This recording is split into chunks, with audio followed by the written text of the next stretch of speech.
I give you a little bit of a visual. A lot of delegates right here, but of course, the day is a little bit anticlimactic since it seems pretty guaranteed. We know who the nominee is going to be. There still is one candidate, so it's interested in trying to connect with people about who likes that one candidate.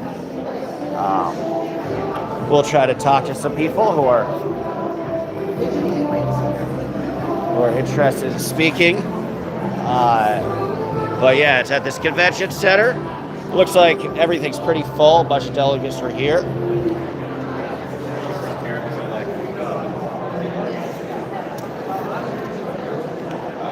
Yeah, I'm gonna try to find somebody to talk to that make it a little more on the difficult side because they don't really let us move around that much.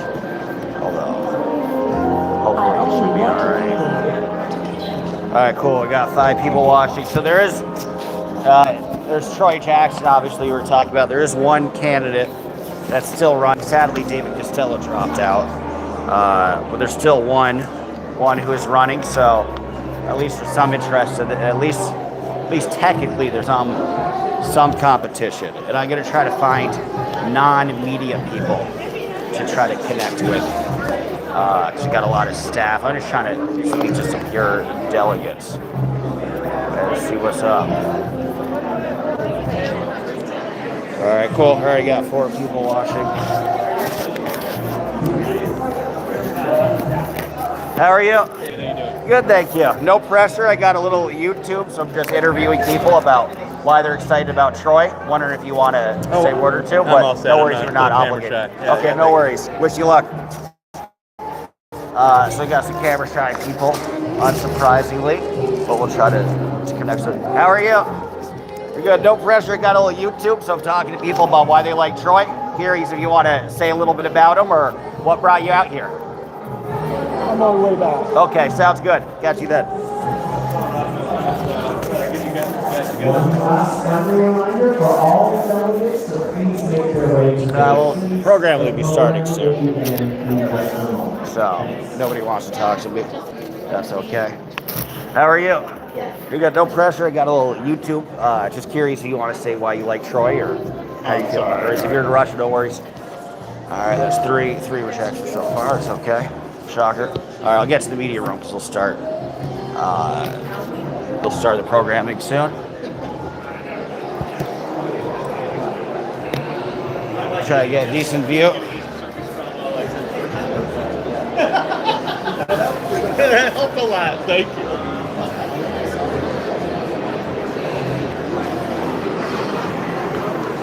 So we're in the back of the media section.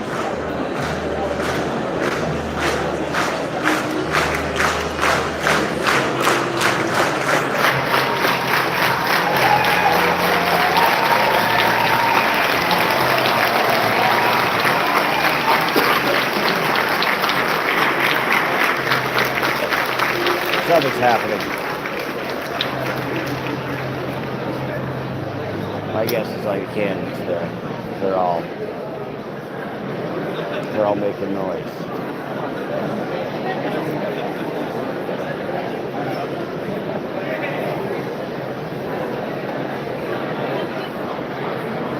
Worst case scenario, I guess we can interview other media.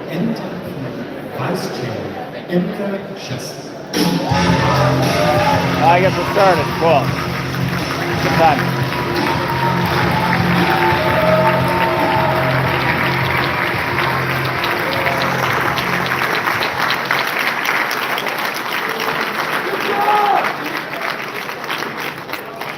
Good morning, everyone, and welcome to Bangor.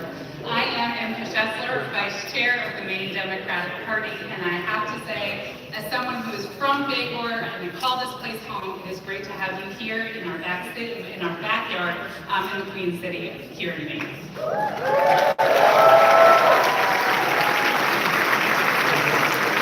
before we get into the business of the day, which is why we're all here, I want to take a moment to properly welcome you all and recognize some of the people that made today possible. So I'm going to ask all of our county chairs to please join me up here on stage. Carl Wilcox.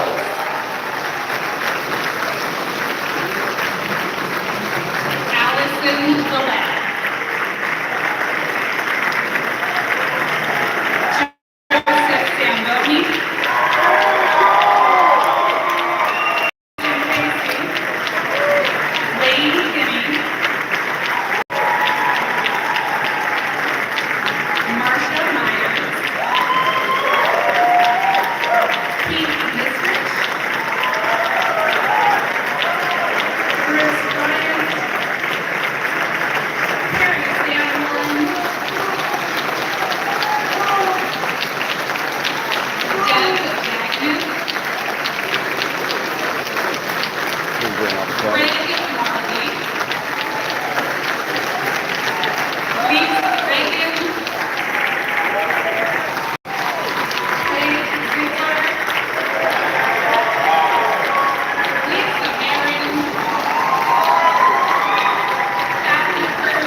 incredibly compressed timeline under an enormous amount of pressure, and every single one of them pulled it off with poise and a smile.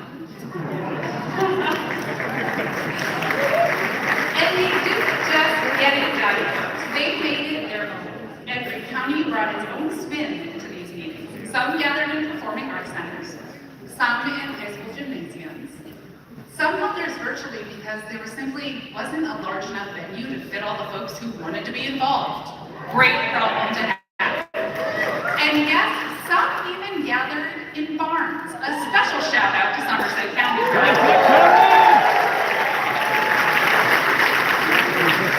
And because of the work of these 16 county chairs, over 17,000 Mainers were able to cast a ballot to elect the delegates that are standing here before us today. And that is grassroots democracy in action, and it would not have happened without them.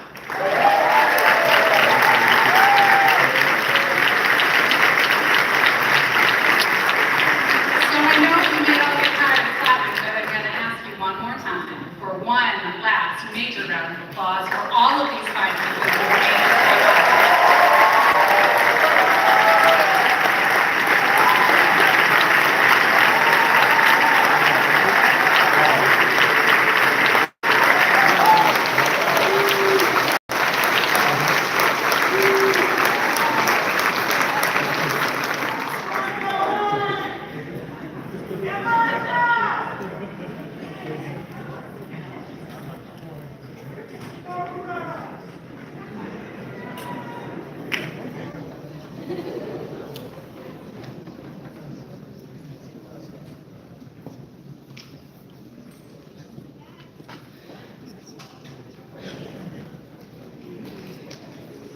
And so now it is my honor to introduce the man who leads our party here in Maine with a steady hand, kindness, and determination.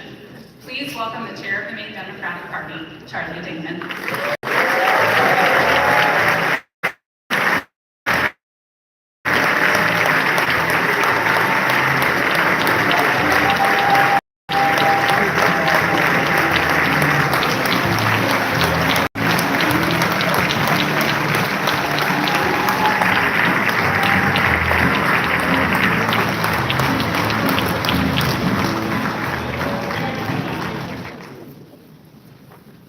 Good morning.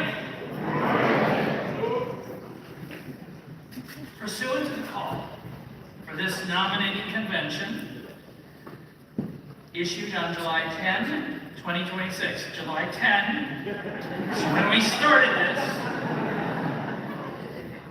I officially call this convention to order.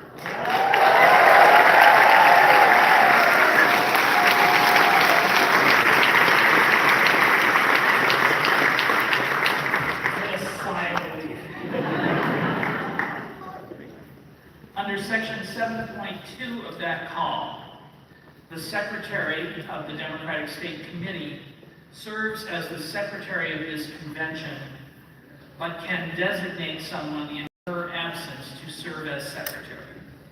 Lisa Marin, Chair of the Washington County Democratic Committee, will serve as designated by Victoria Cohen, our State Committee Secretary, as Secretary for this convention. Thank you, Lisa, for serving that role.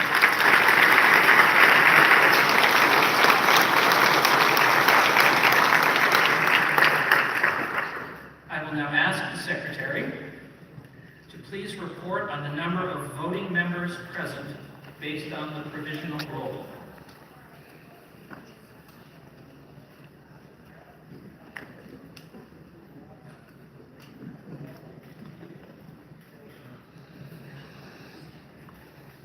July 10th. We started this on July 10th.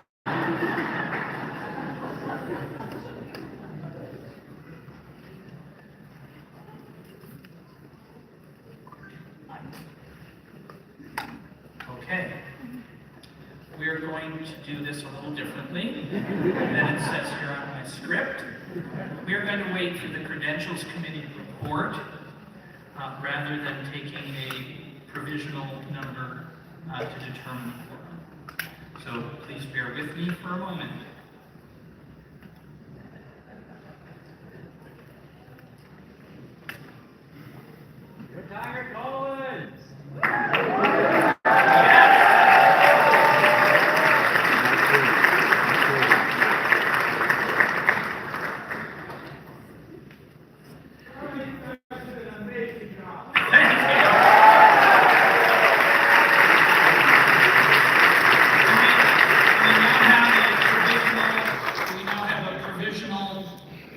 Subject to the subsequent Credentials Committee report, we have a provisional count of the voting members present.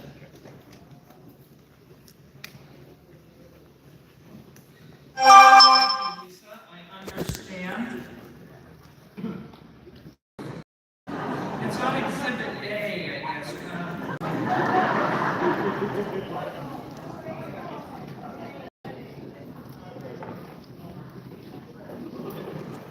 I understand the Secretary to have indicated that based on the provisional roll, a quorum is present, and we may proceed. Sorry guys, had to adjust the screen. There we go. Feel better. A quorum being present, we will proceed subject to final confirmation when the credentials report is adopted shortly.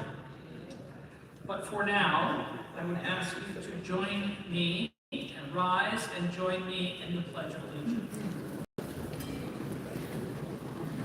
I pledge allegiance To the flag of the United States of America, and to the republic which it stands, one nation, under God, indivisible, with liberty and justice for all.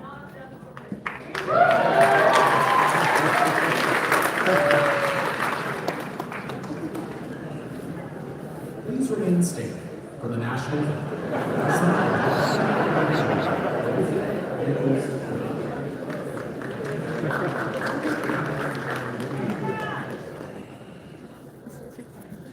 Oh, say, can you see by the dawn's early light what so proudly we hailed, and the twilight's last gleaming, whose broad stripes and bright stars through the perilous fight o'er the ramparts we watched were so gallantly streaming, and the rockets red glare, the boats bursting in air, gave proof through the night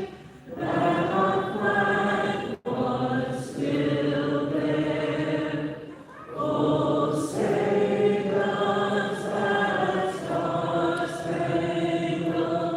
banner yet wave over the land of the free?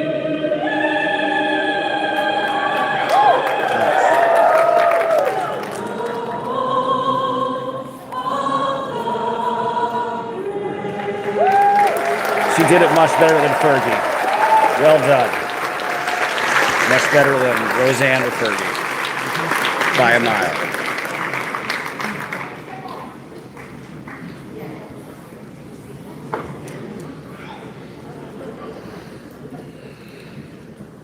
And that provisional number that I was supposed to give you earlier is 586.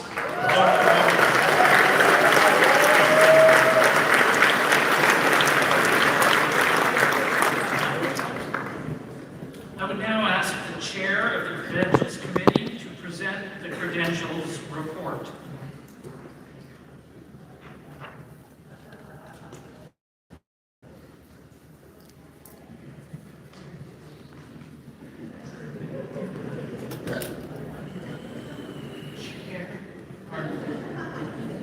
Jeanette Brevard, Chair of the Credentials Committee.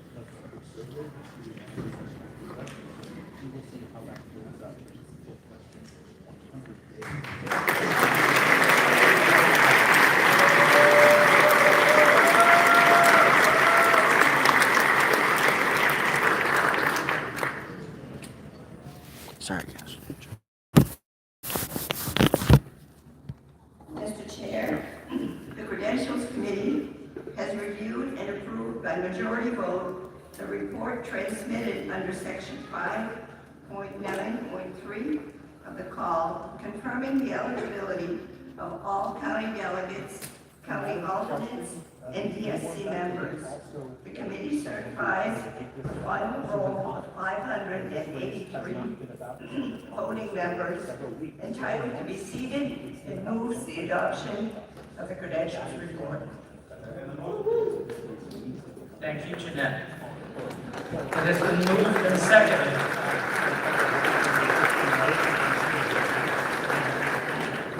All those in favor, say aye. And those opposed, no. The ayes have it. The credentials report is accepted.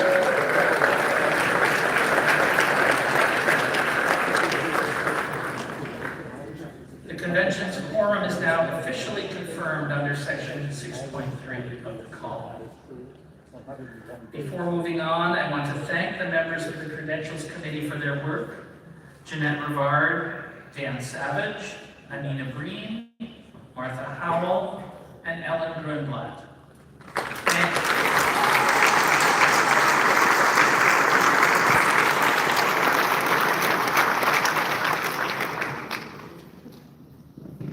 Good morning again. I'm going to shuffle my papers just a little bit. I have a few things I'd like to say before we go on. I want to pause first to recognize that we are meeting today in the unceded homeland of the Penobscot Nation. The Maine Democratic Party acknowledges that the Maliseet, Micmac, Passamaquoddy, and Penobscot tribal nations have long been stewards of the places where most of us live and work, and that they are entitled to recognition as distinct sovereign entities.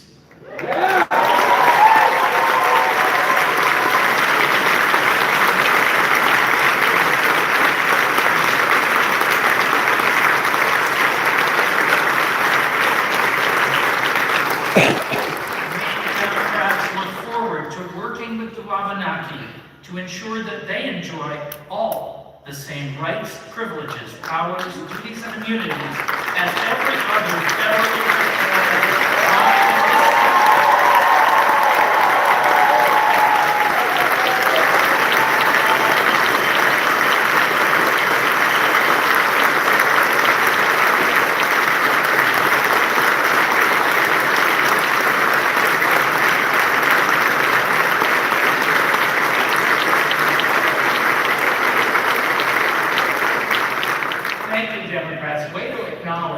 That's fantastic.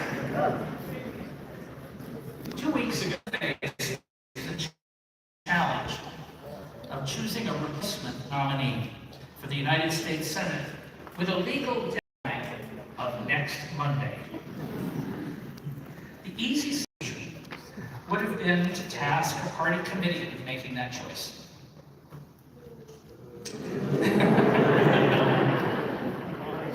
Instead, we responded to the growing grassroots movement in our state to build power for ordinary working people. We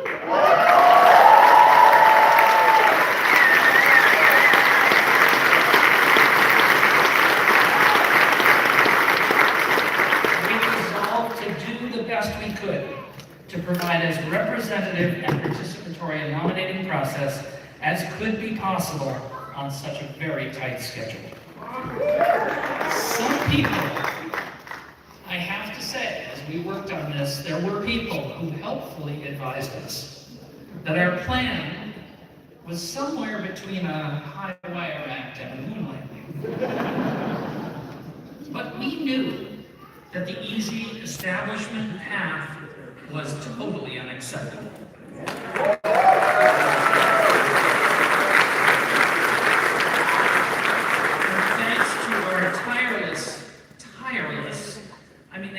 Are tired this morning. Our incredibly hardworking and incredibly innovative staff, our intrepid county chairs, whom you've seen this morning, and a village of volunteers. Well, look around this room. Look at what Maine Democrats did. And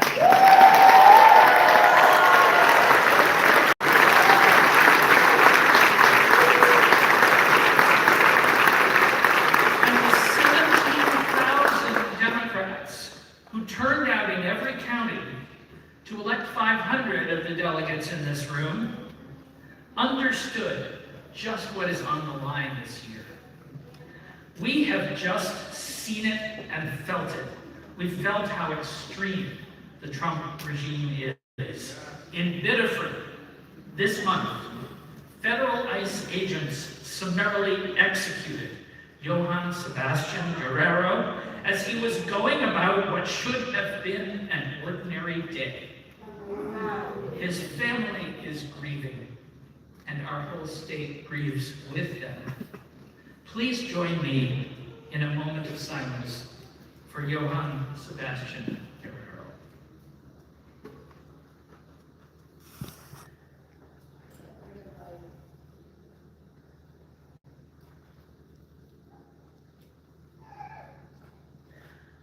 What happened in Biddeford was not law enforcement. It is government-sponsored terror.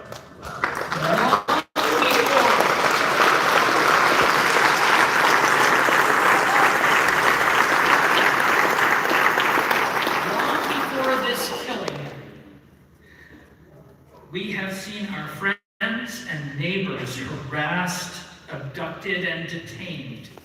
And it's all because Donald Trump and his cronies want to replace government of the people, by the people, and for the people with his oligarchy, concentrating power in the hands of the ultra-wealthy at enormous cost to all of the rest of us. Maine Democrats have a different set of values. We value community, kindness, hard work, civil rights, caring for our neighbors, and a fair opportunity to get ahead. Behind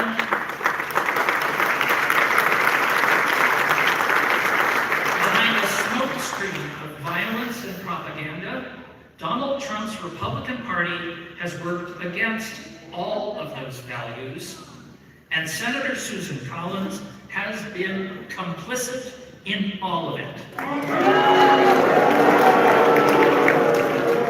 She votes to confirm judges with no regard for reproductive rights and other civil liberties.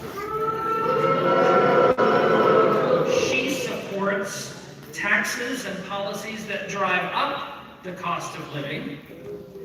She has let us down over and over and over on access to health care, on reproductive autonomy, on basic human rights, on ensuring clean air and clean water, on taking active response to climate change, and by failing to stop the reckless, needless war and random violence of this administration.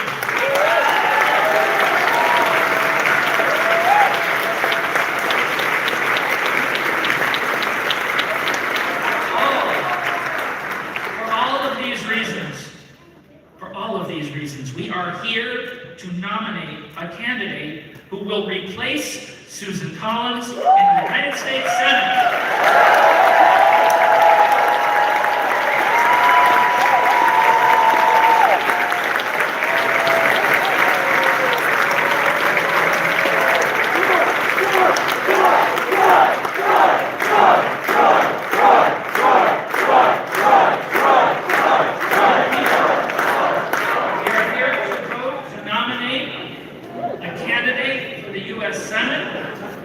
Serve as a true champion of ordinary working people in the United States territory.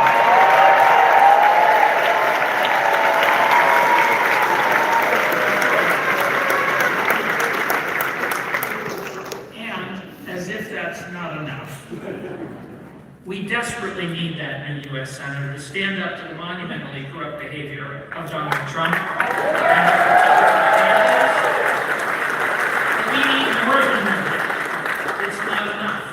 to resist and reverse that abusive regime. The movement we are building in Maine seeks local, state, and federal governments that respond and represent the people working in our fields, forests, waters, offices, hospitals, stores, and factories, as well as everyone who depends on those workers for care and support.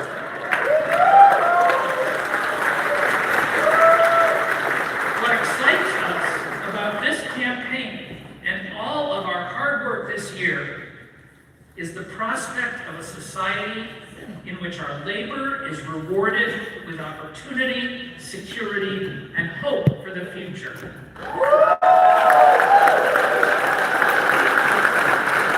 This fuels us as we choose and then support our new Senate nominee. Let me remind you also of the work that awaits after this morning. We have just 101 days remaining before the November election. So I'm going to ask you all now, after you vote and we move back out into a beautiful Maine summer afternoon, please carry with you the fantastic energy in this room and the imagination that brought us all here together, determined to protect our beautiful state and its people, and to empower Maine's working people and those they care for to live full and meaningful lives. To reach those lofty but very attainable goals, our party's campaign has to reach even farther than this enormously important Senate race that brings us together today. We need a responsive, democratic state government that is essential to advancing our vision for Maine.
The abuse of power, we need to build a new, inclusive, innovative, and representative government.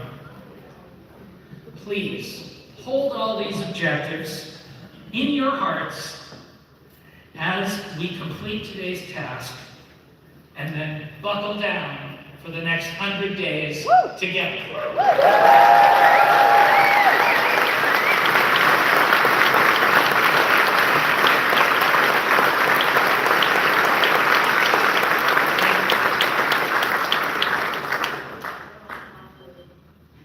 Under Section 7.3 of the call, I am appointing Wayne Kinney to serve as parliamentarian of the convention, who will advise the chair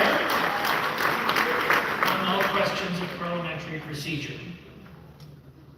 Moving right on from 7.3 to 7.4, I have appointed a tellers committee to count and certify the results of each ballot. The Tellers Committee consists of Carl Pease, Laura Fogelman, Ina Demers, Dylan Murray, and Robert Wake.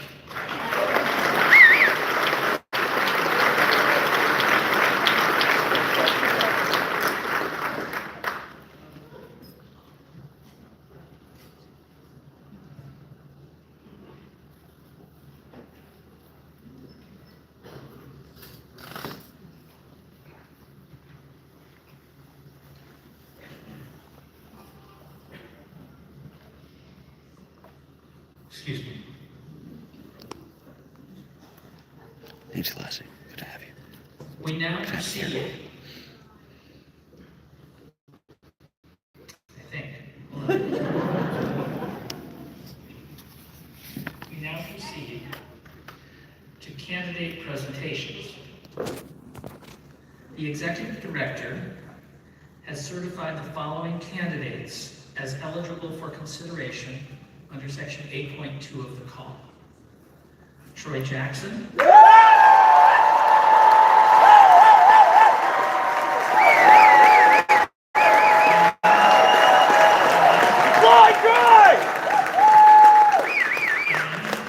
Sandra Pelletier.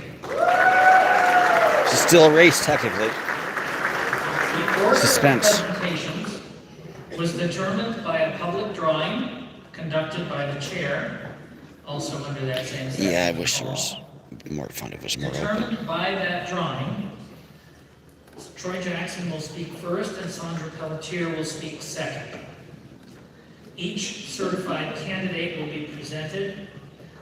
First, one supporter of Troy Jackson may offer a nominating speech of up to 2 minutes, and Troy Jackson will then speak for up to 5 minutes.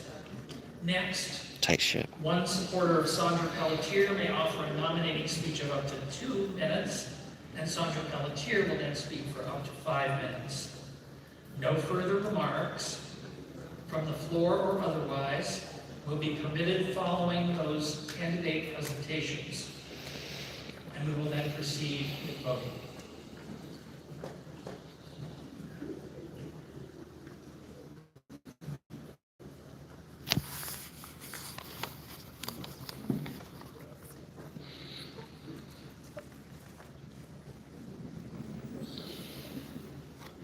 Please welcome the Honorable Charlotte Warren. Get fresh. I always liked Tellerico. I just didn't like that his press team didn't put me on their list. Crockett is more accessible. Doesn't mean I prefer Crockett. So yes, no, I support it. Wow, thank you. Good morning, Democrats. It's just his press team just was not nice to me. That's it. I'm Charlotte Warren. I'm the former mayor of Hollowell. And I have the privilege of serving alongside Troy Jackson in the Maine legislature. But before Troy was my colleague, and long before he became my friend, he was one of my No, heroes. she should. You see, I first met Troy about 20 years ago. I was working at the Maine Women's Lobby, sitting at my desk and listening to the House debate happening across the street. And then Troy stood up. He delivered a barn burner of a speech about working class Mainers. You could hear the passion in his voice. You could feel how deeply he loved the people that he served. I found myself standing alone in my office and cheering on Troy Jackson. Because Troy was speaking for us.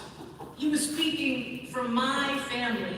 He was speaking for hardworking, blue-collar people who rarely heard their lives reflected in the halls of power. Listening to Troy that day made me think about my dad. My dad was never a fan of politics. He used to say that most politicians had no common sense and were educated way beyond their own intelligence. But I knew he would have loved Troy. When Troy finished speaking, I quickly packed up my bag, walked across the street, and chased him down outside the House chamber. I needed to meet the man I had just heard speaking with such conviction and through passion-filled tears for people like us. When I introduced myself and told Troy how much his words had moved me, he seemed genuinely surprised. He wasn't performing, he wasn't thinking about headlines or applause. He had simply stood up and spoken from the heart because he believed working people deserved someone willing to fight for them. That was Troy then, and now 20 years later, that is still Troy.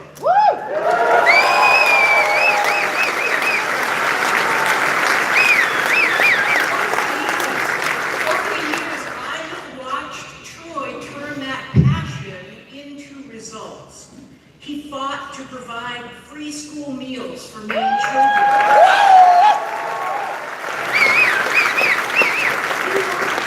The cost of prescription drugs. He defended abortion rights and stood up for LGBTQ males. And he fought to fully recognize tribal sovereignty.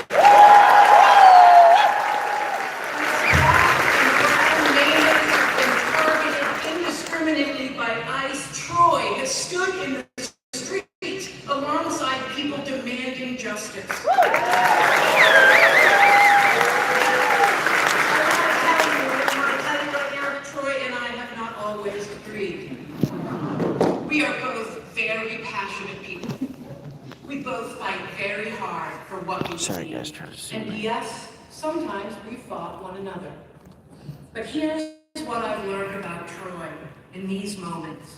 He listens, he works through disagreements, and when the fight is over, he gets back to work for what he believes in with the people he believes in.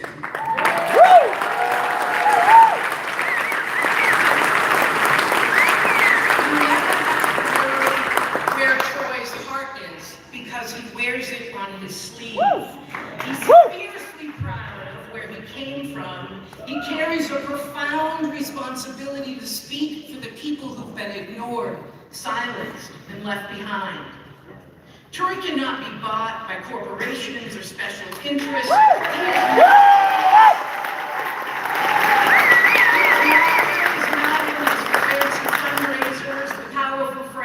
Flattering headlines. He is in it to fight for the logger in Allagash who cannot afford to retire, for the mother choosing between groceries and a prescription, for the young person wondering whether there's still a future for them here in Maine. When our health care, our rights, and our livelihoods are on the line, Troy will never retreat behind carefully worded statements of concern.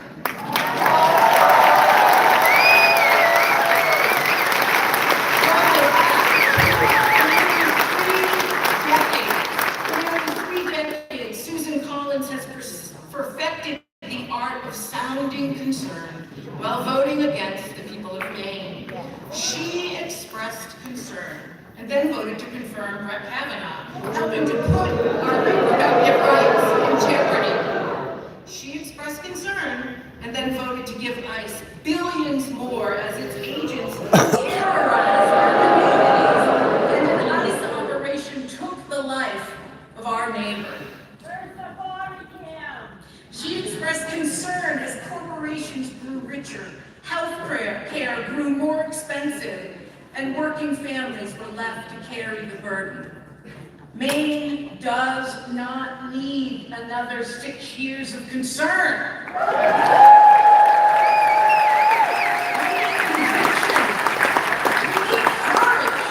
We need a senator who remembers who sent him there and who will never forget which side he is on. More than 20 years ago, I walked across the street because I needed to meet the man I had just heard fighting for people like us, and today I am proud to call him my colleague. I'm honored to call him my friend, and I cannot wait to call him our United States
Let's see, does he have the charisma? I think he does. We'll find out. Hey, before we begin, I got one question. Are you ready to do this?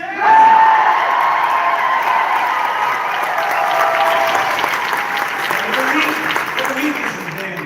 You know, it's just been a matter of days since people across Maine made thousands of calls, sent thousands of texts, and drove hours to county meetings, stepped forward to serve as delegates.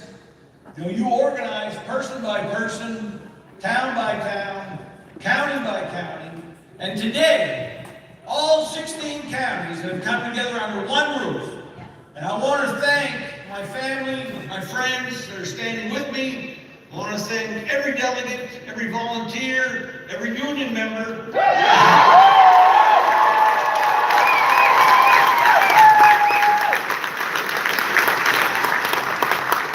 And every organizer and all the staff who made this convention possible. It's important.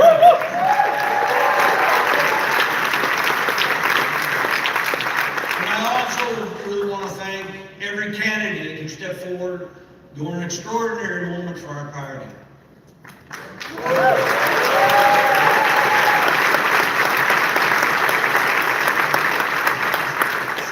So look, I know that people came into this process supporting different candidates, and I know many of you poured your hearts into building this movement way before I ever entered this race. But the hope that you built never belonged to any one campaign. It belongs to every Mainer who knows that healthcare is a human right.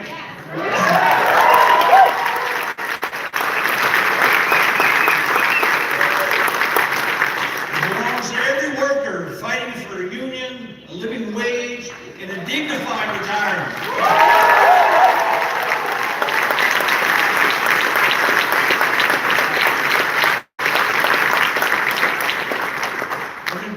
To every woman determined to control her own body and her own future.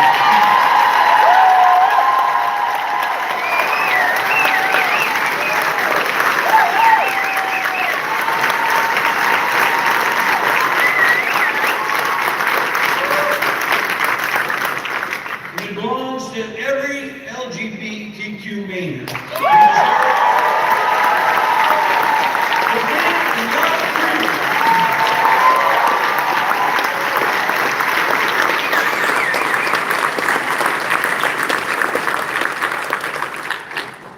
And it belongs to every person who's working more and more for less and less, while billionaires and corporations come in line in front of them. That is the movement that we are here to carry forward.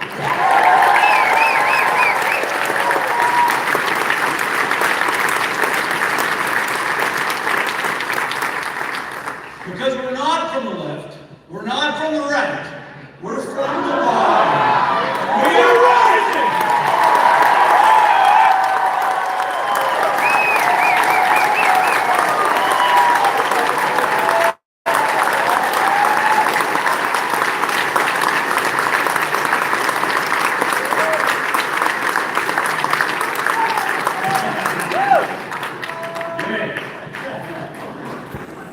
So look, I mean, you'd have to know me all my life, but I never imagined that I would stand before you asking you to become Maine's nominee for the United States Senate. That was certainly something I never dreamed about when I was a kid. I mean, what I did dream about and what I am proud of is I am a fifth-generation logger from Allagash. I went in the woods right after high school. All of us, I was no different, I'm nothing special, but we worked long days and long weeks with no health insurance and no benefits, and it's the same as today. Then we watched our jobs disappear or get depressed wages, and working people being treated like they were just disposable, and just a commodity to be used up. And I didn't get involved in politics because I wanted a title. I got involved because the people that I worked beside were getting screwed. And no one in power seemed to care about that. And we filed complaints, we followed the rules, And we asked people in power, like Susan Collins, to listen. And they wouldn't. So we organized. We stood together, we blockaded the border, and we forced them to pay attention.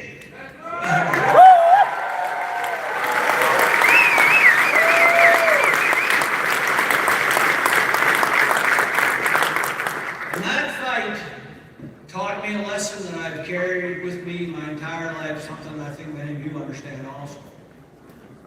Power is never just given to working people. We have to band together and take it.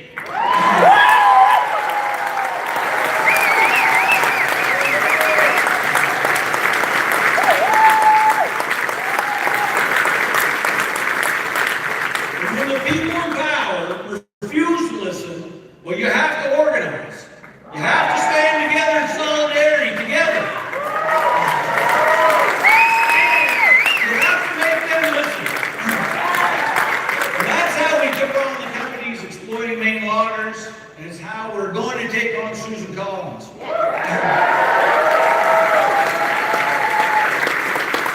That's the heart that I carried on the blockade in '98. That's the heart that I carried into the Maine legislature.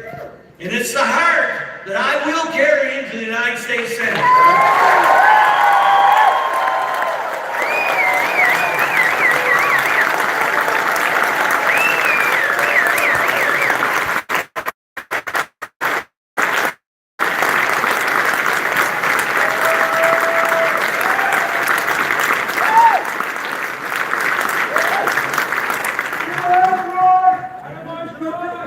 I mean, this is no secret. This room knows it. But working people are getting crushed in this country. Groceries cost too damn much. Housing is out of reach. And people are literally cutting their bills in half to make them last longer. And they're skipping doctor's appointments because they can't make it any other way. Parents are working 2 or 3 jobs and still falling behind. And meanwhile, the billionaires and corporations rigging this economy keep getting richer. And Susan Collins has done every damn thing that they asked for.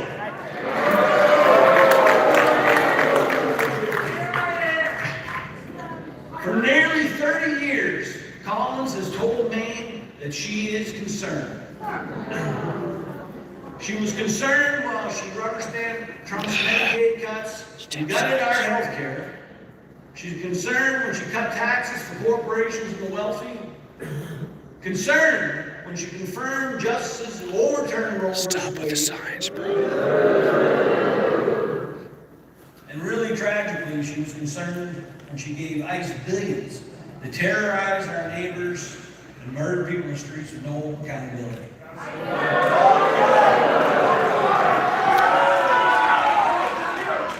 But concern does not lower the cost of groceries or gas.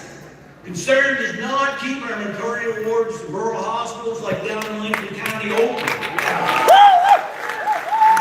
does not restore all the rights that she's taken away. Maine does not need another 6 years of concern.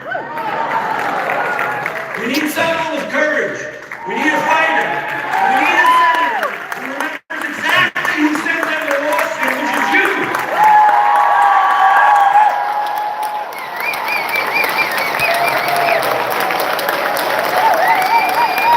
My concerns over these no more concern signs blocking your view. No more concern signs. Corporate greed and the billionaires trying to buy this election. Workers reproductive freedom in every community on earth. We're running to defeat Susan Collins.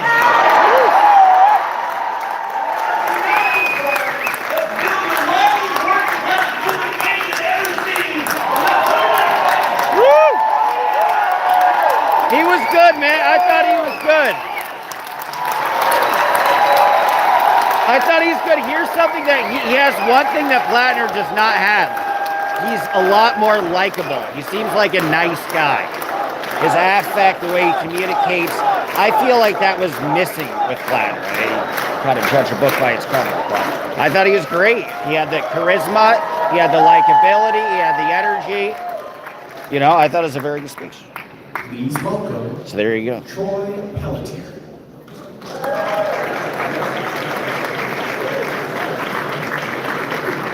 So this is the husband of the other candidate, still running. Funnily enough, shares his first name with. My name is Troy Pelletier. I'm from Canada. I'm a nurse. I work on a day-to-day basis. He's nominating his wife, who's the one last person standing against to him. provide them with the medication called buprenorphine. Don't think it'll be close. That medication helps them with the cravings that exist for drugs and alcohol. It's challenging, but that's what I do. But I'm here today to introduce my sister. No, sister, whoops. Sandra, for anybody that doesn't know her, she's fearless, she's fierce, but she's also one of the kindest and nicest people that I've ever met in my entire lifetime. Don't mistake her kindness for weakness, because that's not really what the situation is. Sandra is a force more powerful than anyone that I've ever met in my entire lifetime. So powerful that when I got married, I actually chose her for my best man. The reason why I did is because I looked around at the people that were my choices, best friends, good men, but I thought, who has my back? Who would never let me down? And who has more balls than any man that I know? It's my sister.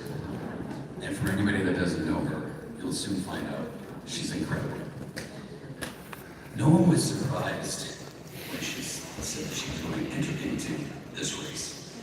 We all thought, good for you. You deserve to be there. And you are the candidate that can beat Susan Collins. We always knew that Sandra was great, even from the time that she was a child. At kindergarten, her first day of kindergarten, and I swear that this is true, we have a picture of her getting onto the bus with a suit and briefcase. We were all thinking at that time, you know, this is kind of crazy, but she's bound for greatness.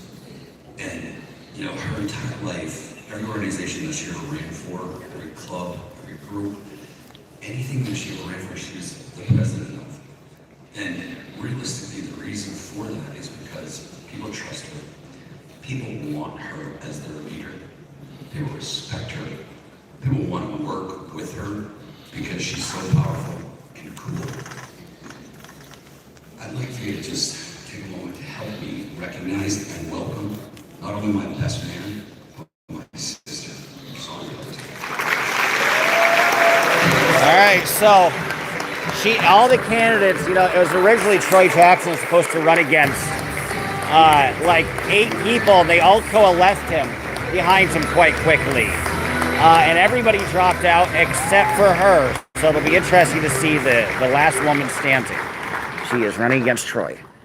I want to thank you for the platform and the opportunity to speak to you today. And I want to thank my brother, who I love madly, and I will delete that picture from his phone so he cannot share it with you. So I grew up in Caribou, Maine, and we had a meager beginning. We struggled. My dad struggled. And when we got a leg up, my dad started to deliver mail even in 10 below zero weather. And when I went to Hudson University in Bangor, I worked 4 jobs to create an opportunity for myself, and it taught me responsibility. What does responsibility look like? And it's not a slogan. It's standing up for the people who rely on you, who count on you, and delivering for them every single time. Today you come to this room and you have that same responsibility. I know a lot of you came supporting another candidate, and I respect that. But today, you have the freedom to make an independent choice. Today, your responsibility is to select the candidate that can beat Susan Collins, so we finally have a Democrat as our U.S. Senator.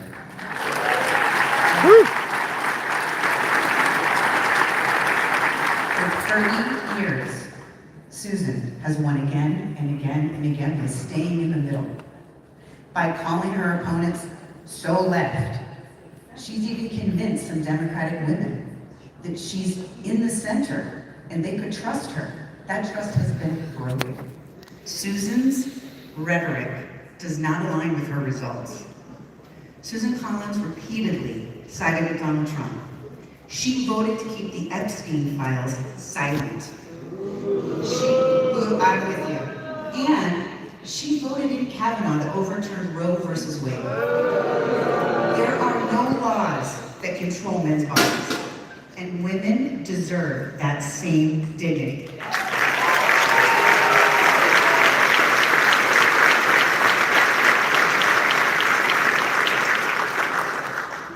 She voted for Big Pharma so that medication prices could not be lowered for our seniors. She voted to increase the funding for ICE when our citizens were being gunned down in our streets. And she voted to increase federal funding in defensive arms for Iran, and did not vote to take moderate measures to hold Netanyahu accountable. But look, talking about her offenses isn't going to beat Susan Collins. What's going to beat Susan Collins is three things. Number one, we have to expose all of her claims that she never, ever stood up for. When Mainers needed her most, she turned her head the other way. It's shameful. I have spent my career shaming the powerful, and I have won again and again and again. The second thing that's going to be required to beat Susan Collins is our party needs to create a coalition. Not just Democrats. We need the independents and we need the moderates. We need to appeal to them to say a label is less important than a senator that can deliver for you. It's interesting. She's running more as the moderate, not her left person. It's kind of her lane. I have fought. I started a healthcare company to bring the first and the only birth control that has no hormones, no systemic activity in your body. And the reason I did it is 23 million women cannot use hormones. They've had cancer. They don't want hormones in their breast milk. And young women say, why would I put something in my body every day, a drug that I don't need to save my life, when every day I suffer with side effects? And I had to fight like hell to get this drug through the FDA. And then I had to go to Washington on both sides of the aisle to get this drug covered so that women can have access to the health care they deserve.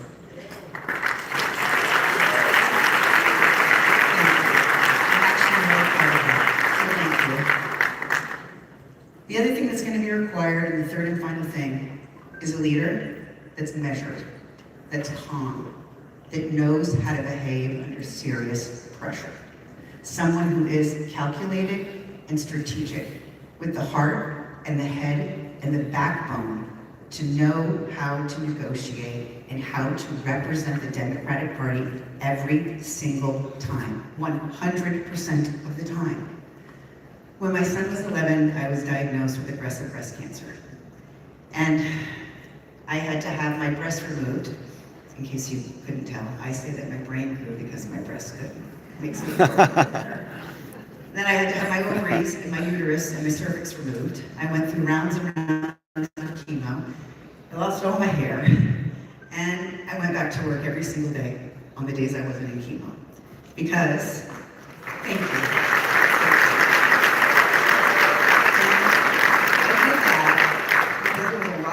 Still had to be done. And I did that because, look, cancer does not discriminate. And I wanted it to be known that cancer was going to rue the day it knocked on my door.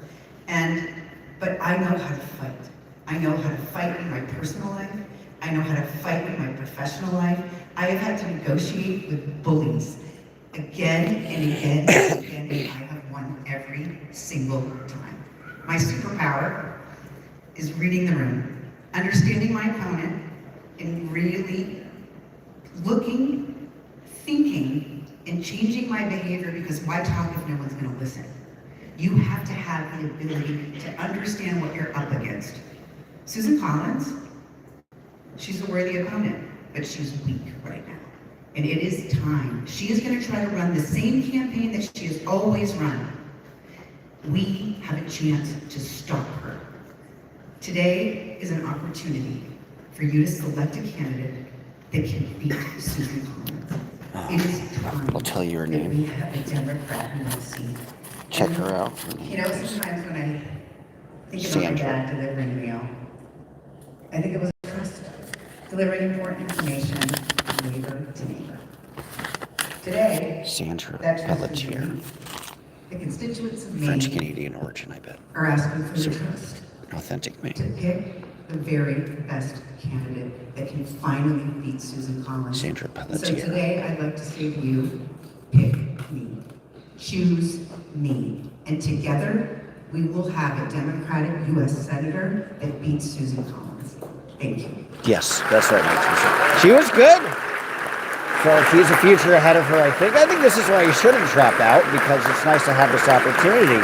Even if you know you're not going to make it. She gave a great speech, and now all these people are aware of her.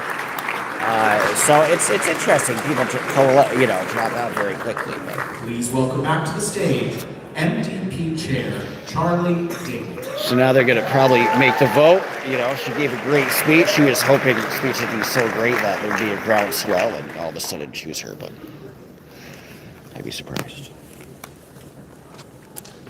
Vote again. We will now proceed to balloting. Well, suspense, not really. I wish there was. Voting by ballot, and each voting member is entitled to vote for a single candidate on each ballot. There is no proxy voting. A voting member must be personally present to cast a ballot. You must write your name and sign your name on your ballot for the ballot to count. The candidate who receives the majority of votes cast by present and voting members shall be declared the winner pursuant to Article 10 of the call. After the ballots are counted, a representative of the Tellers Committee will report the total votes for each candidate to me, and I will announce the results to this convention. Each candidate has the right to designate one observer to be present at the counting of each ballot.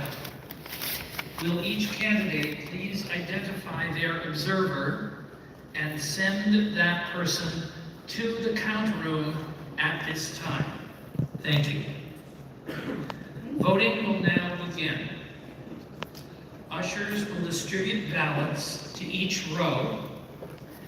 Please make sure you vote for only one candidate and both print and sign your name. Ushers will collect completed ballots and transmit them directly to the count room.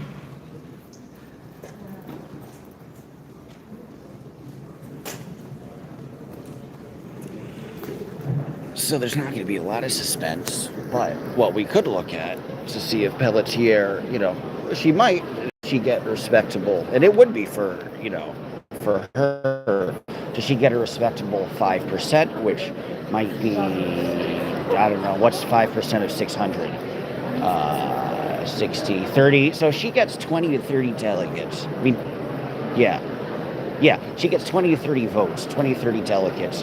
Then that will be impressive, and I think she'll have a future. She gets less than that, that might be tougher. She gets 1 or 2 votes, that's bad. If she gets 20 to 30, she's hoping, last time in any convention ever where it was completely open was 1952, where Adlai Stevenson leapfrogged over Estes Kefauver, and Kefauver ran in the primaries, but all the mafia bosses hated him. And so at the last minute, Stevenson, who wasn't a candidate, gave this rebel-rousing speech. I think it's kind of all pre-planned and they strong-armed the mafia. That was the last time that's ever happened. Way back. Provide ballots row by row, and you need to remember to both print and sign your name on the ballot. This is voting for the Democratic nominee for the U.S. Senate. Take them directly to the count room. I'm going to once again remind The previous nominee had some issues. their observers in These the candidates don't have issues. for this process. Thank you. All right, got a little YouTube.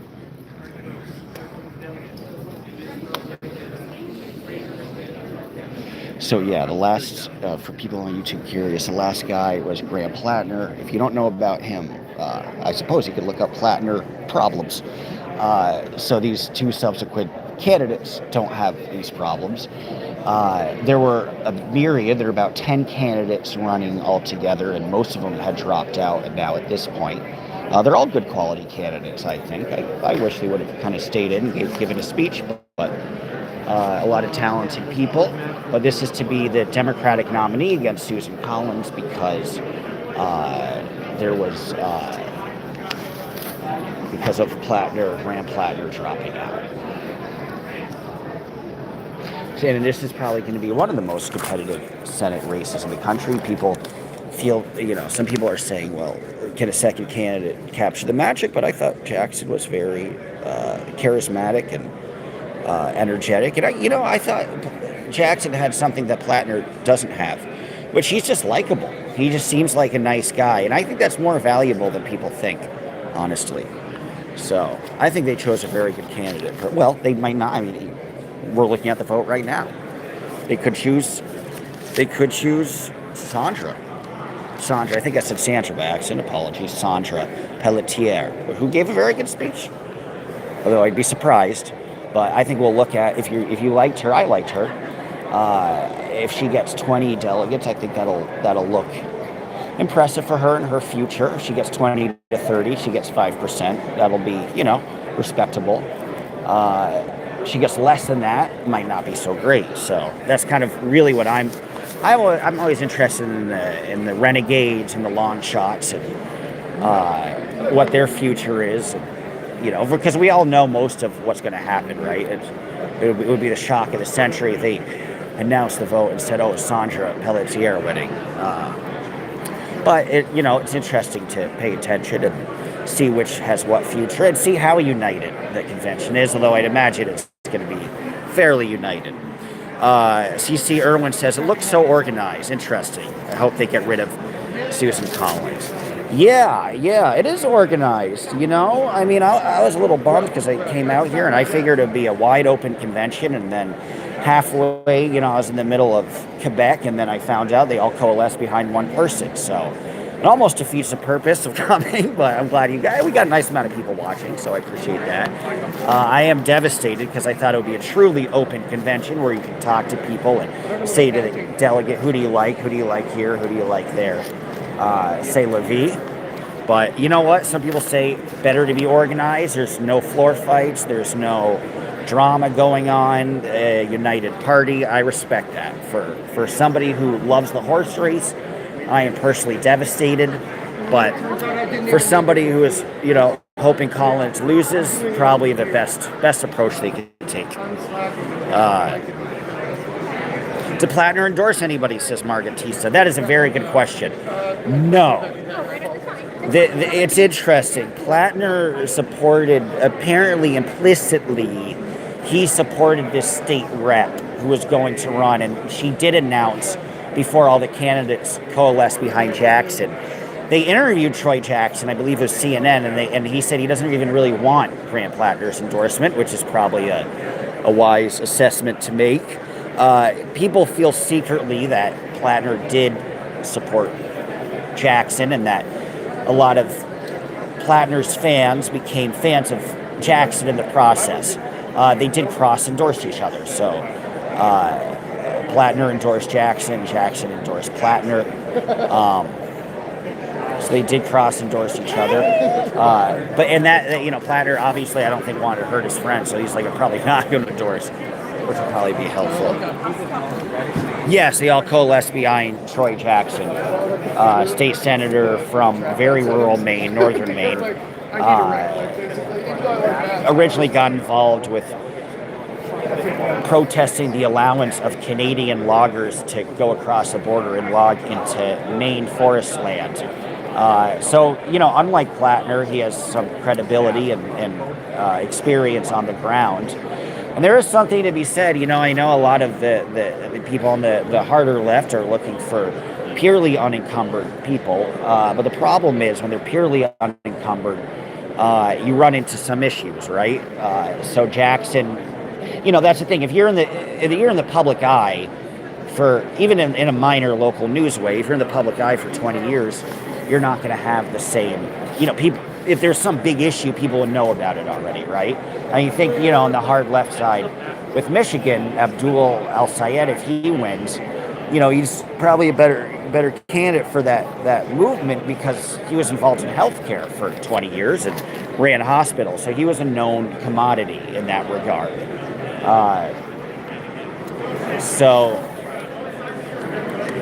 It helps if they've been around. I know that's a bad word to some degree, but you kind of run into problems otherwise. Oh, I came in late. Yeah, they all coalesce around Jackson. Yes. I'm going to meander, see if any delegates want to talk. Probably not, but I can see. Iowa right afterwards. Sounds good.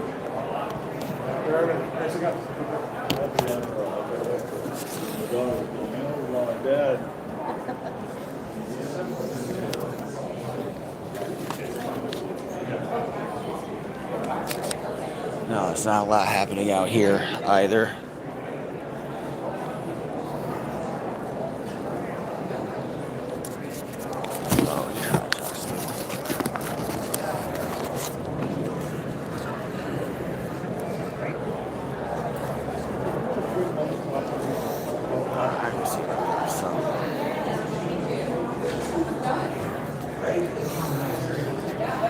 So she gave a very good speech. Now they're counting the votes. She has a little trading card, which is pretty cool. So that's what I'm curious. I'm curious if she breaks, 5%. I'm trying to find some people to talk to. How are you? You're good. No pressure. I have a little YouTube.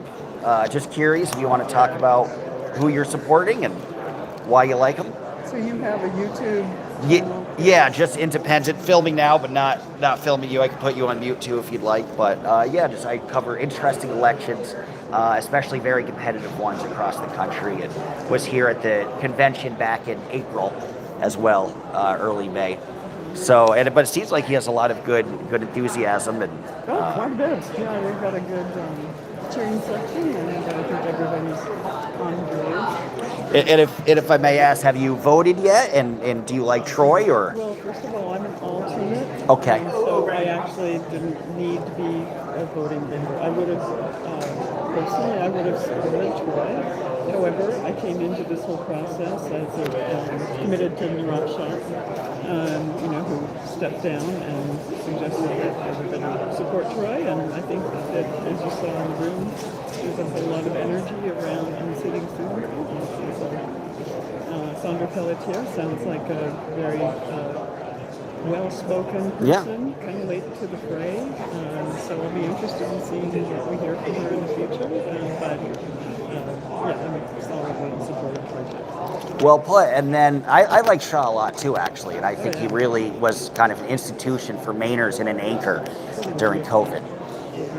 Do you think he has a future? Would you like to see him run again? I thought he was very charismatic. I thought he did the best in the debate. Him and Troy were probably the best, I thought. All of us that supported Shaw locally, there were a lot of folks that turned out to do so. I gave lots of time, a lot of people did. Oh, cool. And money. But I think a lot of our conviction centered around his really great qualifications. And then his steadfastness. As he said, my whole career has been managing crises, and I'm pretty sure I can get you guys through some tumultuous times in the future. And the fact that it's pretty much not about him, and that was what everybody felt like, okay. Shows his character too, because he had a lot of support, but he quickly coalesced and, lack of ego. Yeah, I think people trusted him, and also just had a good feeling from him, and nobody likes to think back around all the tumultuous stuff during COVID, but he was a steady rock during all of that for us. And as he pointed out, I had some tough times with, that public health situation in Chicago early in his career, and there was a lack of transparency. And I can say I'm someone who's worked in more or less the public health. Oh, interesting. So you really know that well. But I've sat in on committees where he was leading things, and I know what he's like and trust him. And as he pointed out, it wasn't before now. Transparency was rare when you came to public health. Before this era, people didn't want to scare the public, right? So they didn't let you know there's Legionnaire's disease. Jeez, yeah, but that was the stage. So anyway, I No, but he did a great, but he was just the opposite in that regard. He told, what town it might be spreading in at this time, what hospitals might be at capacity, what might be more efficient to get health care. Yep. And, you can't coddle the people and pretend nothing's happening. So I admire him for just kind of really looking at the reality and protecting Maine, I think, in a way that other states were not protecting. And that I think Mainers have not forgotten. And should he want to step back into the public? Hope he does. Are you a little? Where's where that Troy is a little further left, or do you feel like any good Democrat will get the enthusiasm? I think he's on the train, headed in the right direction at the right time. So there's a tremendous amount of energy, and you heard it in the room. He was great. Yeah. Perfect. Well, thank you. You just made my YouTube. I really appreciate that. You're the best. Nice to meet you. I appreciate it, Carrie. We're gonna talk to. We're gonna try to talk to Matt Dunlap.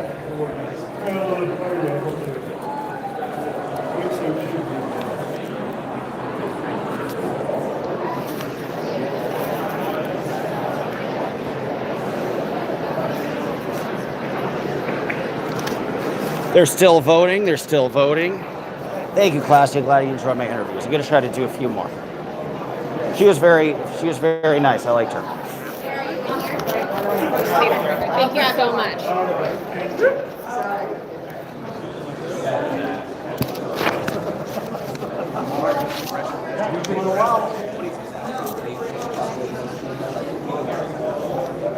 Yeah, if we're ever in a scenario.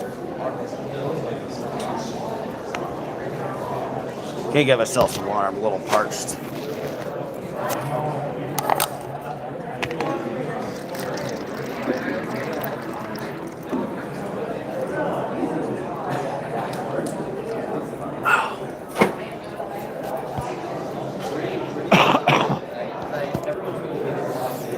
Still voting. Maybe this is more successful than we think. I doubt it, but maybe, possibly. You never know. Try to find some more people who are delegates, but of course they're still voting. You're not allowed, understandably, to go in to the thing right where they're voting. So. Right. And my friend, I have a friend that's here who helped get me credentials, so I'll certainly try to find him.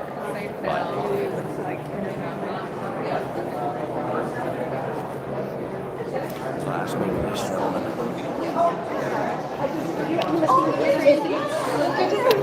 How are you? Good, thank you. No pressure. I got a little YouTube, so just talking to delegates about why they like Troy and how they're feeling. I want to say a word or two, but no pressure. Feel good. Well, that's good. But I like his integrity. That's my big thing. Do you feel he's a safe bet because he's had this 20 years of history fighting the state senate? Are you a little more relieved that he's kind of the nominee? I'm confident in his ability based on his experience. Well put. And were you always supportive of Troy the moment Plattner got out of the race? Were you looking at someone else? I've been a supporter of Troy for probably 15 years. Oh, cool. So not even a consideration. It didn't have anything to do with, yeah. Interesting. So you liked him early on. Oh, yeah. And what issue is most important to you in this election? Equality. I mean, we're one people. We're all one skin. Doesn't matter the color. We're just people. And in this country, we're supposed to all have our same rights. And right now, I don't see the same rights. The rich and the poor, we should still have the same rights. Power doesn't mean that you're better than somebody else. Right. Very well put. and he has that experience of fighting that power. So Yes, he does. I appreciate it. Well, you're awesome. Thank you. I appreciate it. I'm Dodge, by the way. Gave you some good meat. Nice to meet you. Good luck. Dodge, you use a gimbal. Yeah, I feel you.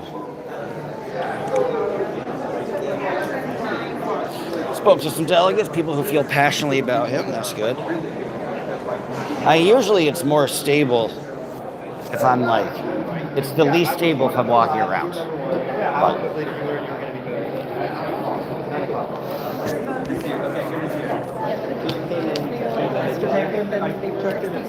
I'll try to talk to some other delegates.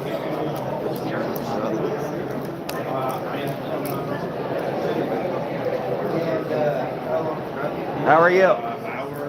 Good. No pressure. I got a little YouTube. I travel the country, covering elections. Curious if you want to talk about why you like Troy and what you thought of the speech. Where are you from? Completely alone. My name is Dodge Landisman. I'm independent. So all alone by myself. No bigger organization. Well, tell me why we have such a massive turnout of media here. I know for nothing, right? And you know who the nominee is going to be. That's a very good question. I would say because it's a big moment, and people are curious to see, does Jackson have the goods and the dynamism, which I think he does, to kind of be the nominee and take out Susan Collins. So maybe seeing it in person, at least for me, I mean, you can see him giving a speech, you can watch online too, but maybe that's part of it, I suppose. You think it's overblown? Well, I am good news. I am. Yeah. I don't play it. Fairly new as a full-time Mainer. So. Okay, welcome. But even I, at this point, understand that the national media has gotten this so fucking wrong in so many ways. So that's my quote. They've got it so fucking wrong. Did you have some wariness about Plattner when he was running? I'm a vet. Thanks for your service. I kind of got where he was coming from and all the stupid stuff that he did. Right. I don't think anybody expected him to be accused of rape. And I think the tattoo thing was bullshit. So I was surprised and disappointed when it came down the way it did. Yeah.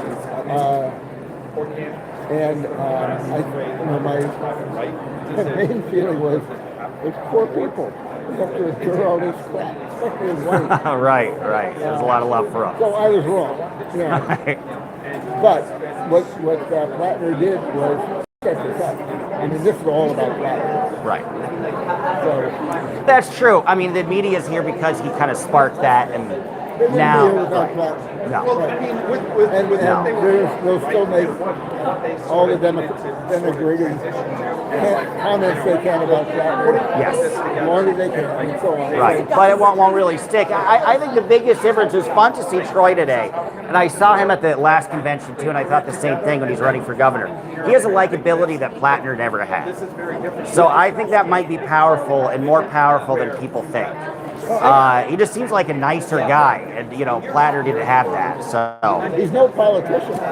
No, that's a good thing too. Right. Yeah. So I thought he had it. I thought he had the energy and the charisma. And what made you like Troy? Did you like anybody before everybody coalesced? Was it Troy the whole time? Pretty much. Cool. Okay, so you like Troy the whole time. Second choice for governor. Okay, interesting. Okay, who was number one? If you don't mind me asking. Was it? Okay, Shadow's great. She has a great future ahead of her too, I think. Yeah. I mean, she was just so impressive, and I'd seen her operate a couple of times. So. Exactly. But she literally. Yeah, I liked her a lot. I would say that Troy is going to do two things. One, he damn well better be a disruptor. But he also knows how to work with people and get stuff done. Right. So, those may be two opposing things, but I think he's Yeah, well, it's a tightrope, and you can do both, right? Because he has that experience disrupting in the state senate and knows the players and knows how to actually work with the state legislators. So it might. And what issue is most important to you? What issue is most important to you in this election? I think wealth inequality is right at the top here. Last thing, are you? And I live in one of those areas where I see it every day. Funny. Okay, so you see that discrepancy. Yeah. Interesting. It's getting tougher and tougher to get by. And then lastly, you like Shenna, so you kind of thought for yourself, are you a little bummed that this wasn't this wide open convention with candidates jockeying, or do you think it was smart they coalesced, or a little mix? Well, I mean, that's one thing that is very clear is, and it's interesting to see how this works out. Right. The Jackson people understood what they needed to do. No one else picked up on it in time to do the organizing, to get, I mean, they got, I think, just about every county delegate. So, and that requires a level of manpower and organization. Being connected to the unions as they are, they can do that. The other candidates didn't have that.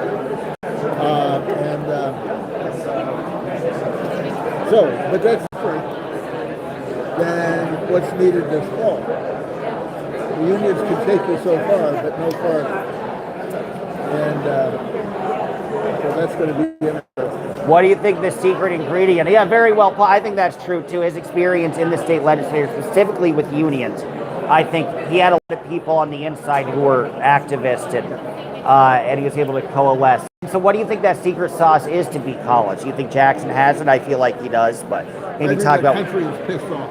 Yeah. And I think Maine is pissed off. Right. And I think that'll be enough. I mean, yeah. I think they have to run a very organized campaign and do all the organizing that they need to do, which is one of the things that Latina behind the scenes is doing. So if they can capitalize on what he started, they won't be that far behind. They're awfully far behind on money. Yeah. Well, but that hopefully that should help, you know, with the Democratic Senatorial Committee and stuff like that. If the Democratic Senatorial Committee thinks he can chance, right? Well, they've got so many other balls in the fire right now. That's true. I mean, they think they can win everywhere. So they're not going to waste their money on a candidate. Do you think that's too arrogant for them to look at Nebraska and Iowa and not do something that's more realistic? Put all their money into Maine, which is voted against Trump all these times. But you know, the whole situation has changed in the last 3-4 months. That my feeling, I hope that one good thing about all the media parachuting in is you get attention and people will donate to the campaign and they'll get a lot of on the ground small dollar donations. But that's a hope because I think some of these are a little pie in the sky. You know, Iowa, I don't think you're going to flip Iowa. Texas maybe, but certainly not Nebraska. So a lot of these are, you know, it's wishful thinking, and I'd prefer all the investment here. I agree. Yeah. Well, interesting. Did you like? So you like Shenna did you like anybody for Congress originally? Do you always like Dunlap or somebody else? Well, I'm in the first district. So okay, right, York County, yeah. So didn't have to worry too much. Even though my brother, who's lived here a lot longer than I have,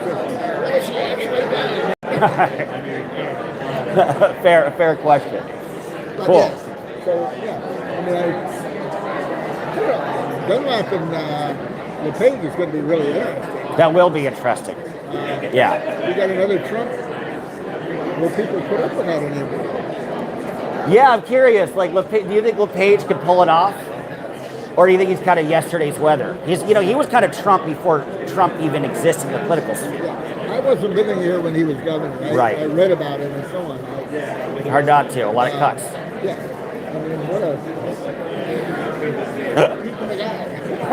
what putting it mildly. He was interesting, you know, and he really did serve as the kind of prototype. There are a few politicians who acted like Trump before Trump announced his campaign, and he was certainly one of them.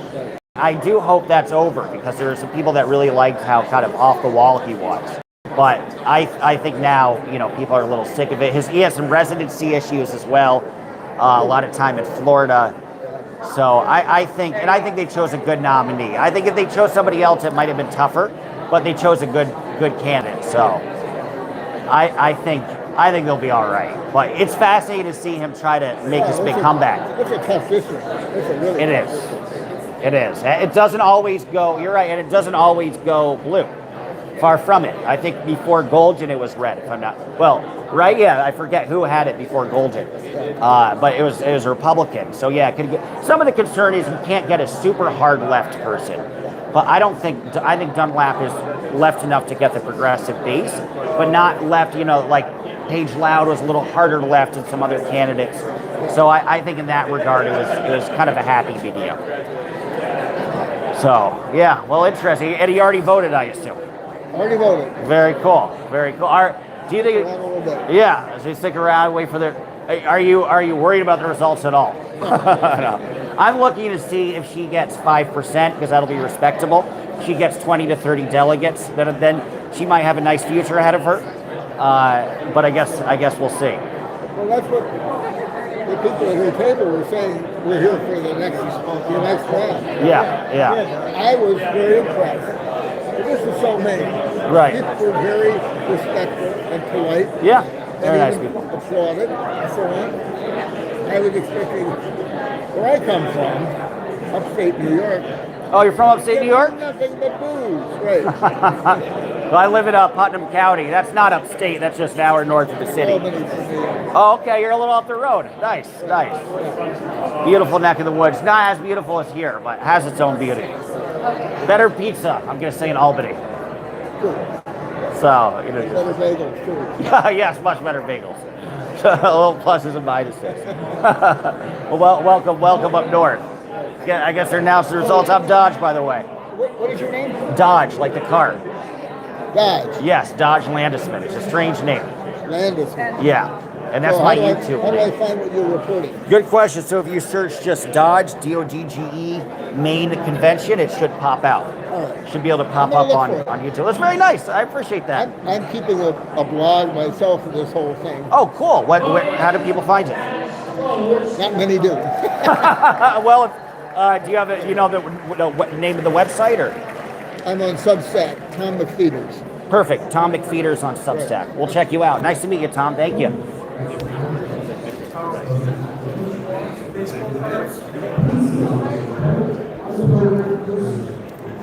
Bob Cox talking shit.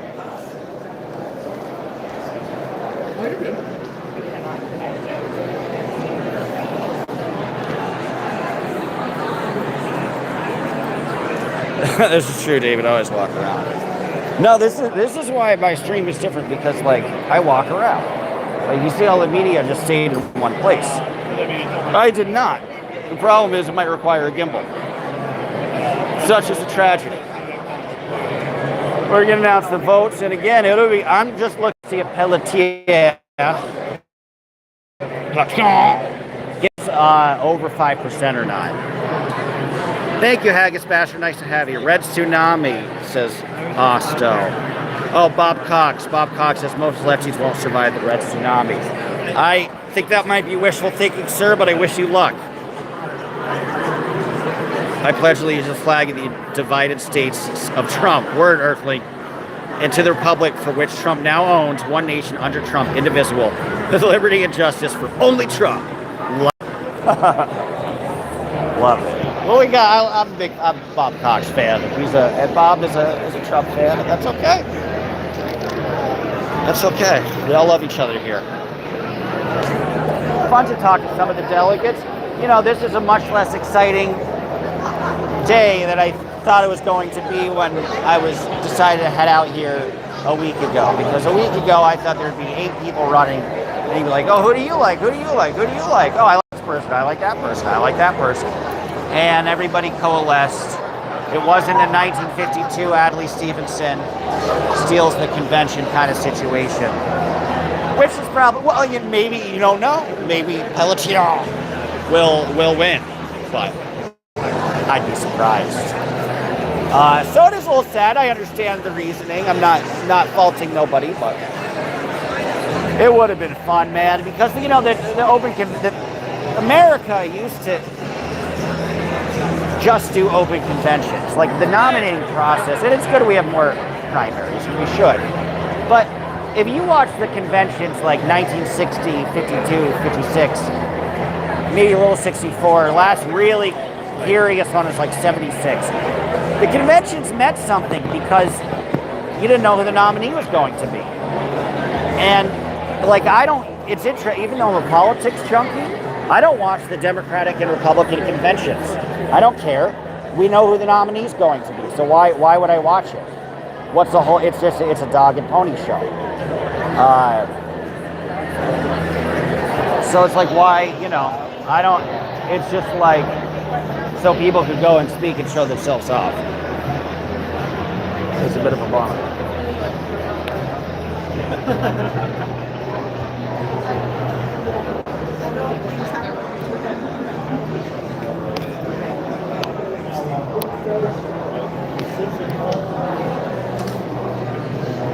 Probably should announce the vote soon.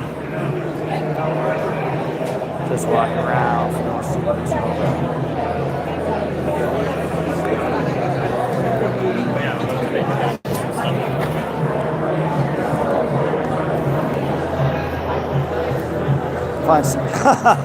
David, I think that's impossible. I think that's very wishful thinking. Very wishful thinking. There might be a few. I'll do that for you, David. Maybe I'll get a gimbal too. It's good because they all these cards to say media or delegate or campaign, so you kind of figure out who people are, which is nice. I'll try to get somebody. How about that? I'll see you there. Oh, you got 50 people. Cool. So that big vote is going to happen.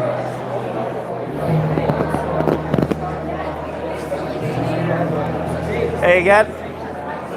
Good. Any interest in talking? How you feeling? No worries. If not, you're good. Okay. Yeah, you're all right. No, they run a tight ship on campaigns, unfortunately. Dodge, like the car. Yeah. Stick around, she'll be out. Oh, sweet. Cool. I'll try to catch her. I appreciate it. Thank you. Cool. So she'll be around somewhat soon. So I'll try to connect with her if she's walking around. And we'll see what's up.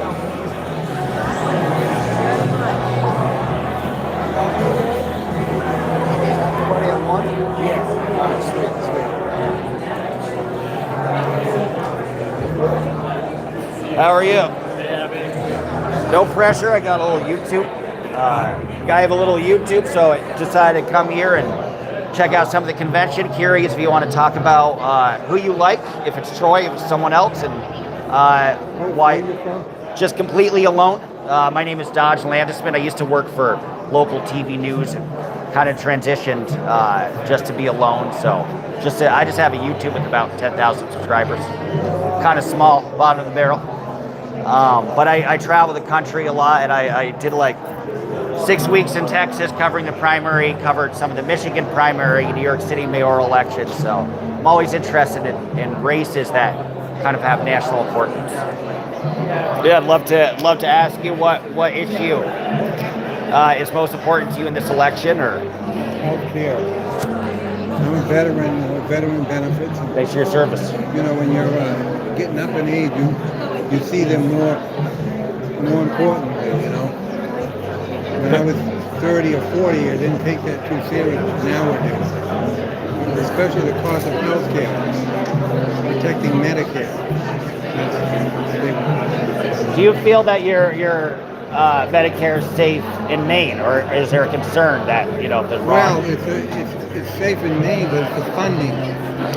The ultra right wing has always been out to get it, and if they keep underfunding it, then it will cripple it. It might be more against guys your age more than us. We'd probably make it, but it's a good plan. It's not for profit. It's Medicare takes care. It's not run for profit. That's the nice part, right? Yeah, well, it's got some problems, but it's better than private health care. I can tell you. It's better than no care that people can't afford. The Democrats brought that in. Lyndon Johnson, 1965. Yeah, Great Society. Yeah. Right. Harry Truman signing. I think Harry Truman got the first ever card. Yeah. It's a legacy. But when you get budgets that keep submitted by Trump, especially in the Senate majority is Republican, and they keep cutting these things, it could be very serious. So that makes all the difference in the world who is positioned in the Senate seat. And I'm curious, do you think if there was a cut on the table, do you think Collins would hem and haw and pretend to think about it and then ultimately vote for a cut? Probably would. She'd mask it, make it sound like she's concerned, but she's already done it with the big, beautiful bill. There are cuts for Medicare in there. I think it might be something to do with an age limit. Yes, I believe that's People right. gotta watch that. Yes, they want to change the age limit, I think, by 2 or 3 years, which is quite significant. Boy, that's right. 65 is not too, it's a good age, Yeah. I would say be 60 for you guys. That's what they're trying to make it. That's what you want, improvement, not to keep going up in an older age, and they keep saying, oh, life's great, you guys have got it made, you don't need to retire at 60, 65, that's baloney. Wait till 70, Your body's all beat up, or there's something wrong with you, and what kind of life do you have if you keep working? Right. That's what they want you to do beyond that. Right, that used to be the expectation of 65. You're right, now there's like, all right, we should make the retirement age, because of the excuse that people are living longer, we should make the retirement age now 70. And you're right, it's people exactly my age. By the time we get there, there'll be nothing. Or they'll push it further, say, oh no, maybe it should be 75 now. Yeah. People are now living until they're in 10 years, people are living in mid-90s, maybe it should be 75, 80. Good point. You look back in the 30s and before Social Security, elderly had to pick apples and do work on the side. Yep, right. Seasonal workers would work in Florida, here in Maine. In the winter, they have to come back to Maine in the summer. And I met them when I was a kid. They were 75 and 80. Wow, I just saw them working. Yeah, I remember some. Yeah, they'd go down to a resort in the winter in Florida, and then they come back to Maine in the summer, and they'd be working, The whole summer. Yeah, in resorts or whatever. So I didn't know that. That's interesting, even at that age. I saw it in the late 60s. So even then, in the 60s, it wasn't super affordable, and you still, even back then, gotten worse and worse, I'd imagine. For profit, private healthcare for profit doesn't work. Right. I have a friend who was an accountant who was paying $20,000 a year for him and his wife for healthcare until he went on Medicare. And he tells these right-wing MAGAs about it, and they ignore him or don't know any better, And they say, you get it, Right. It's like you'll get it once you don't get it. You'll get it once it's time for you to get your health care. It's a disaster right now in this country. Right. I'm glad. I admire that motivates you so much. Because it really is protecting people's quality of life. VA benefits. Those are important too. So far you have decent VA benefits. The VA benefits are still okay. Oh yes, here in Maine, Togus is a good facility. And I was going to ask you, were you always pro-Troy, or did you like another candidate? I pretty much was with him, yeah. Okay, so it's pretty... There's a lot of candidates, and he was my first choice. Fun, kind of ridiculous question. Do you see a future for Plattner ever, or do you hope he kind of goes softly into the good night forever? Those are things of life, I don't know. I really can't say. Right. Some people just provide a lot less headaches. Yeah. That's a tough one now. If he didn't have those scandals, he was a good choice, But it wasn't to be. Right. Yeah, it's not to be. And I assume you liked him more over Mills when that I was in the middle. I had donated money to both sides. Good for you. I knew Mills, but Plattner was growing, so picking up right. steam. So I said, wow, I went to hear him speak. Next day, Mills stepped down. So I said, well, I guess he's my candidate. Yeah. The Process of next elimination. Next day, she said she was seizing her campaign. Right. So I had no, he's my man now. Well, I admire you though for kind of still keeping an open mind and You got it. You can never be sure about stuff like this. Right? Yeah, you weren't that early. It wasn't like the moment Plattner announced, you're like, all right, we got to get somebody to step aside and we got to get him. You kind of you're able to be a little more cautious, which now it's going to work out at the end. Because Mills had a lot of a good record. She has a lot of public service. And How do you think she's been as governor? Do you think she's been decent? Oh yeah. I mean, she told Trump, see you in court. Yeah, right. That's something that I admire her for. Guts, Instead of just caving in. Well, because some people do. Gretchen Whitmer in Michigan just kind of caved to Trump. Right. They all think they're going to cut a deal. Right. They might as well forget it. They're not cutting a deal with that guy. Then he'll turn you back once you become one of his minions. Who's that? Oh, them. That's what happened. No cutting deals with him. Very well put. Right. You kind of know what's going to happen. Right. No. I gotta get. I'll let you. Thank you. Give me a lot of good info. I appreciate it. Pleasure to meet you. It's just live, so people are watching, and I'll probably cut it up. You're awesome, so I'll probably cut up you into like 10-second sound bites, talking about Jackson or something. Put them up as little clips. Because it gave you a lot of good stuff, so I appreciate it. Nice to meet you. Thank you.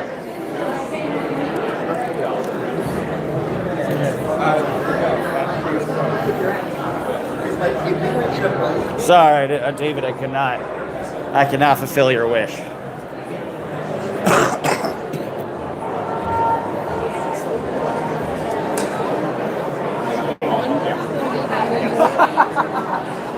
You guys are going to have such a good time.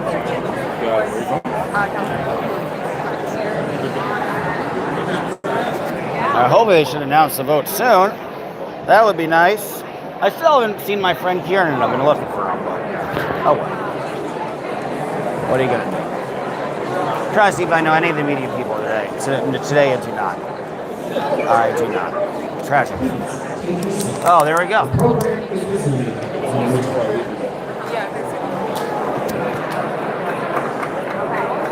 This is going to be the big vote announce. Once they announce the vote, then we got some good interviews. I think I'm out of here. I'm going to get to rescue my dog. We'll go for a long hike somewhere, and I'll eat some clam chowder. But first, we'll look at the results.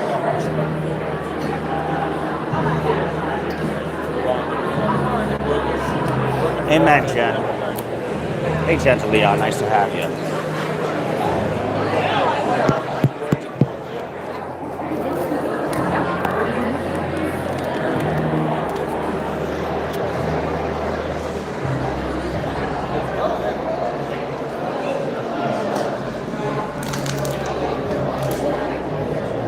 Seems like they're gonna start.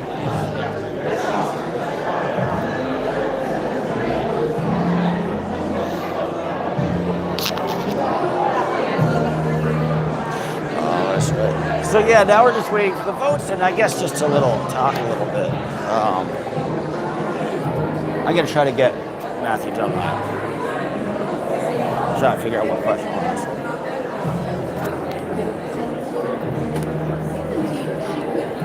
Yeah, I'm a little bummed because again, I thought there would be this big open seat. That hasn't happened.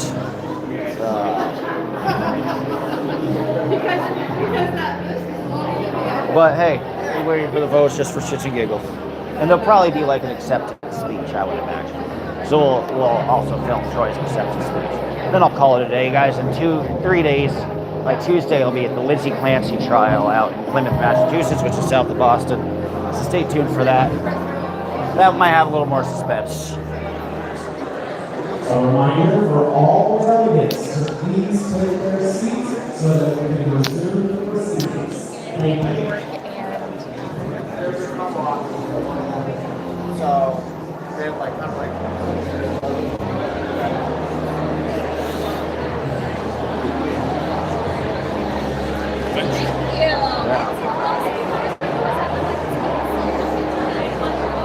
guys. So now I'm just like waiting.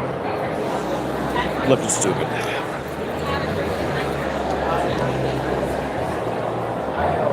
Jen, it's good to have you.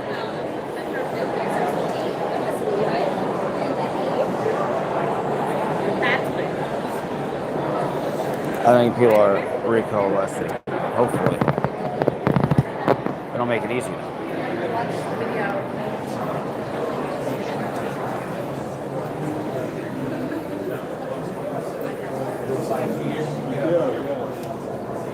This is basically a good one too.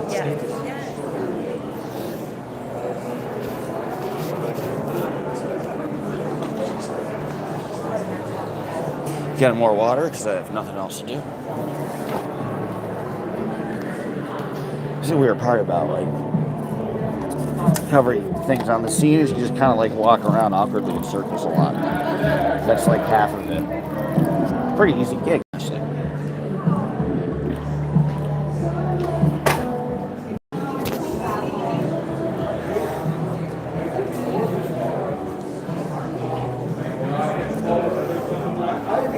Do whatever you would like to do.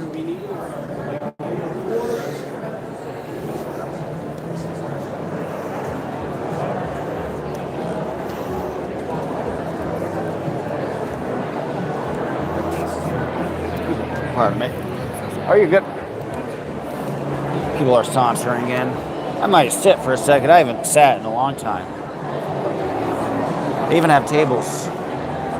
Usually I'm not invited to the press room, so I don't know what the etiquette is. I wonder it'll be like, oh, like they do have a table, but I wonder they're like, oh, we're legacy media. You can't sit with us. We're the cool kids. I don't think I'm allowed to sit with the cool kids. I'm tempted to just sit in that table, but yeah, I think I will.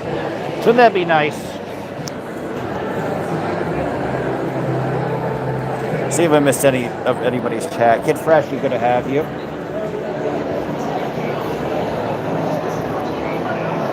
I think it's all occupied. Bummer.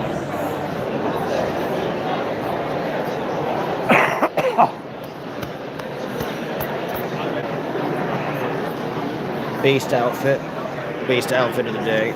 Love it. Yes. Queen. That is Susan Collins, almost 30 years ago. 2 terms became then 5 now. She wants a 6th. It was one of the first promises Susan Collins made, but it wouldn't be the last time she told us one thing, then did another. When Donald Trump had his arguments about our democracy, Susan Collins says she's I'm very concerned. But when Trump needs her vote, Collins keeps falling 96% of the time. She was a key backer of Trump's so-called big beautiful bill that is cutting Medicaid, threatening our rural hospitals, and driving up costs for Maine families. Tens of thousands of Mainers are now seeing government triple their ability to pay premiums. Collins voted to give Trump's ICE billions more in funding. Now Maine communities are living in fear. 26-year-old Johann Sebastian Neuer was killed in Chennai. Second person in less than a week has been shot and killed by immigration and customs enforcement. And when the Senate had a chance to read Donald Trump's Florida law that's driving up costs, Susan Collins voted no. Trump needed a vote for RFK Jr., who was dismantling public health protections. Collins paid. She's violated the stock law by failing to disclose for months 24 stock transactions worth up to $395,000. I just wanted to ask you about what house shares in military companies. Do you think that that's a conflict of interest given your position as the chair of the Convnetion Committee? Super PACs supporting Susan Collins took $3 million from Epstein Associates. Senator Susan Collins is defending her vote against the latest efforts to release the Epstein files. And Susan Collins passed a decisive vote to confirm Trump's Supreme Court justices. I will vote Judge who overturned Roe v. Wade, banning abortion across the country. next. But I don't regret any of those votes. No regrets. Not for the freedoms her votes helped away. Not for the health care she's put at risk. Not for voting Donald Trump 96% of the time. To Susan Collins, give a shout out to Susan Collins for doing a great job. Not the voters, but Mainers are the ones paying the price. She's supporting a fascist government. She's not talking to her constituents. Susan Collins has not held a town hall for mayors for over 25 years. That is what Susan Collins answers to. Not the mayor she refuses to face. Not the families paying the price for her votes. Donald Trump, G.D. Vance, and the powerful interests that kept her in Washington for 30 years. But Susan Collins has no power if we don't give it to her. We have the power to take it back. This is our moment to come together and to put an end to Susan Collins' 30 years in Washington. Together, we will defeat Susan Collins, take back the Senate, and build a brighter future for Maine.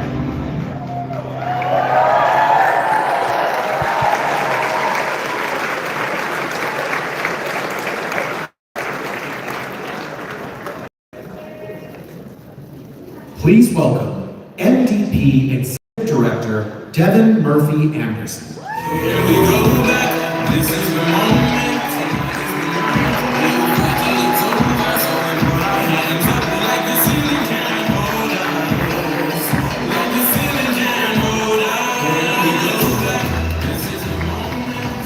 Badass color. I like the color. What is up, Maine Democrats? Who is ready to beat Susan Collins on November 3rd? What an incredibly special day to be a Mainer, and what a great day to be a Democrat. I want to start by thanking every single delegate, every volunteer, every county committee chair, every staff member, every candidate, and every single Democrat who helped make today possible.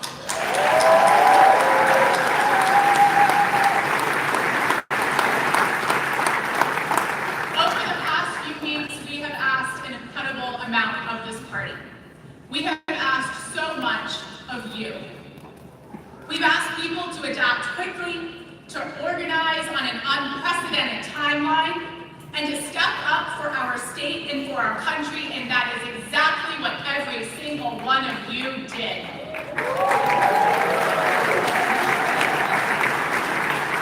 It is because of you that the best of our state and the best of our party, our grit, our tenacity, our kindness, our integrity, has been shining through as hope for Mainers and Americans in every single corner of our state and our country.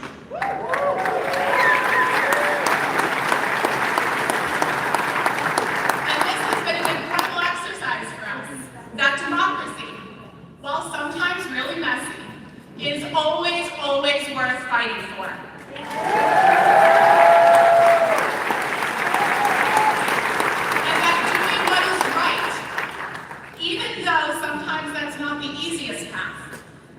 Doing what is right is what us Maine Democrats will choose every damn time.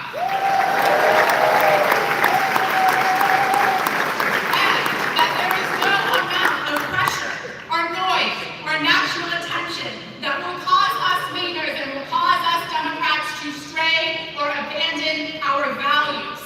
Because from the very beginning, Maine, this was our process.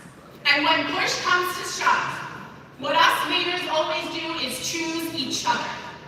We help each other. We support each other. We step up for each other. It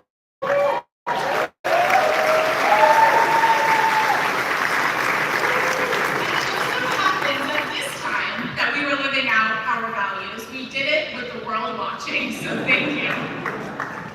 Thank you for standing strong under pressure, for getting involved in this process, for engaging in our precious democracy, and for strengthening our party. Today belongs to you.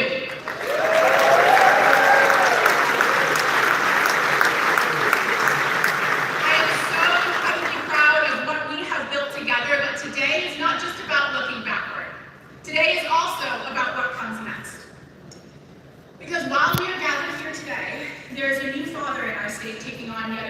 job to help make ends meet. There is a grandmother who, after spending her entire life working, just lost her SNAP benefits. There's a small business struggling to survive under the crushing Trump tariffs, and there is a new Maine family who is terrified to send their babies to school and to drive to work for fear of being snatched off of our streets or murdered in broad daylight by masked federal agents that are a part of Trump's rogue police force.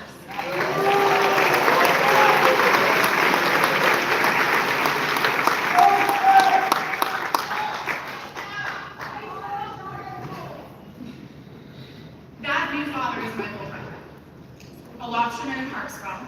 He's making the impossible decision to leave his new family behind to go offshore fishing because as us Mainers struggle, Susan Collins is getting richer. And that grandmother is my yaya. She is losing her SNAP benefits because of Susan Collins' vote to advance Trump's budget bill. And that small business is my aunt and uncle's welding business in Cundy's Harbor that is crushed by Trump's steel tariffs that Susan Collins supported and voted for. And those immigrant parents, well, they are all of our neighbors.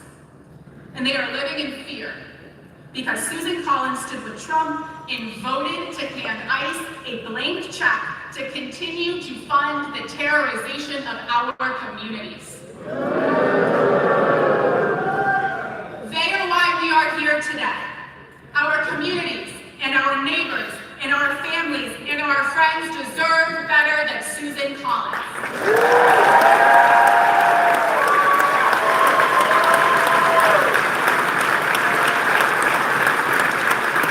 Today we are choosing the next Democratic nominee for the United States Senate, not just simply because we had to fill a vacancy, but because Maine deserves a senator who fights for them.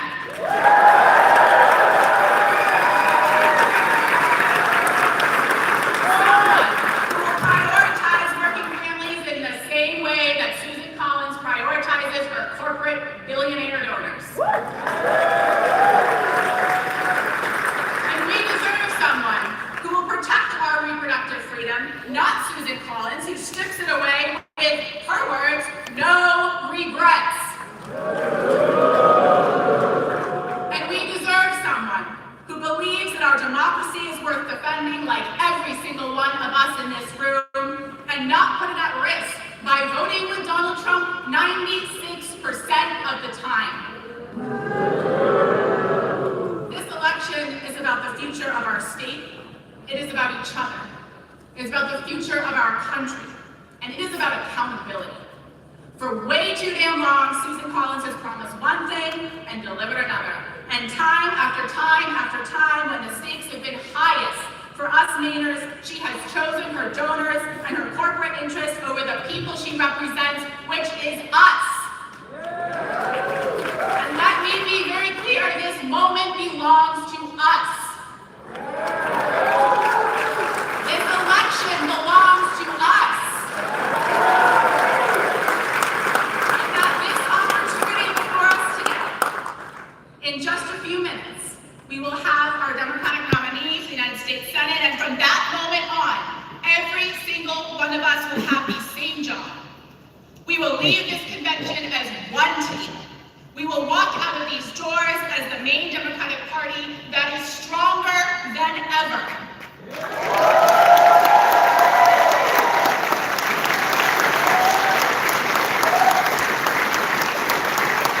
Because defeating Susan Collins is bigger than just one campaign, and it is bigger than just one person.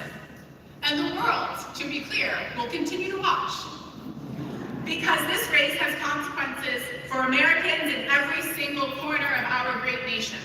And to that we say, we are up for the task.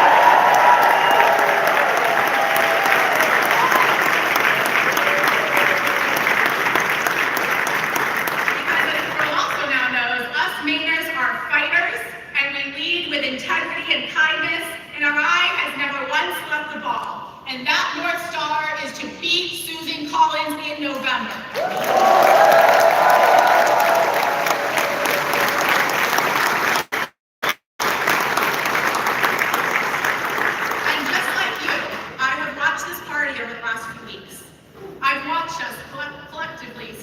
to meet this moment.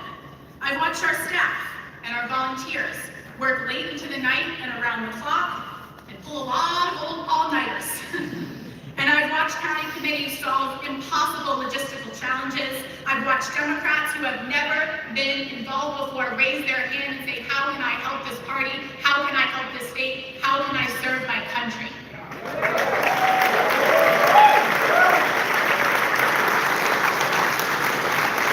And the people in this room and the people that are watching, what our message is to you is that this energy is real. This commitment to this race and this fight is real. The momentum is real. Our grassroots are real. And if we carry it forward from this convention into every single community across our great state, we will be unstoppable.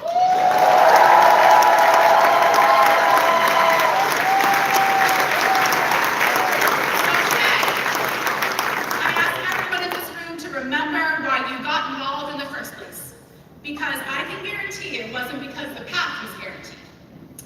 It was because you believed that Maine deserved better. You have your own family members that matter in this moment to you, who you're fighting for. You believed that our democracy was worth fighting for. You believe that when people come together around our shared values, that we can accomplish extraordinary things together.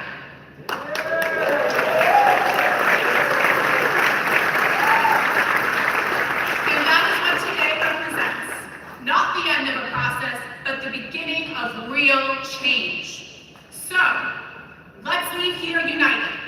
Let's leave here energized. Let's leave here ready to do the work. Let's leave here ready to win. And let's finally retire Susan Collins by electing the next Democratic United States Senator from Maine.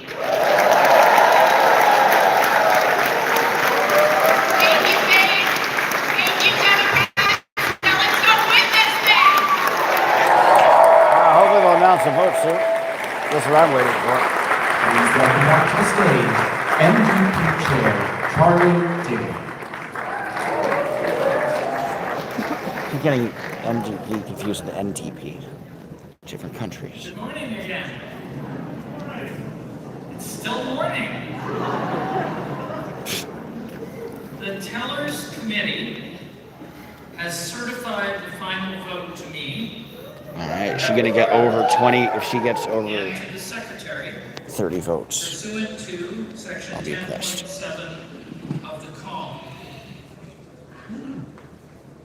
The Teller Committee report is in front of me, and it has 3 lines, and I will read them from the bottom up.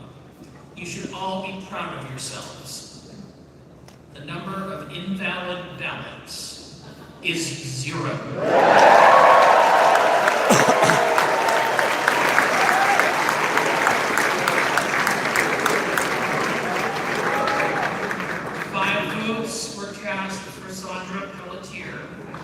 No, she only got 5. Not very good. 566 votes for Troy Jackson. So if she wanted to say she did okay, it would have been like 20 to 30 votes. So my assumption is if anybody wants to do the math, she probably has .05%. I was hoping she'd do a little better. I'm sorry. This is the dry part, but it's very important. As you know, between the 10th of July and today, we have to work out a new process. And we need to take the final steps in that process right now. I want to promise you that immediately after we complete these steps, you will have another opportunity to hear from your U.S. Senate nominee. So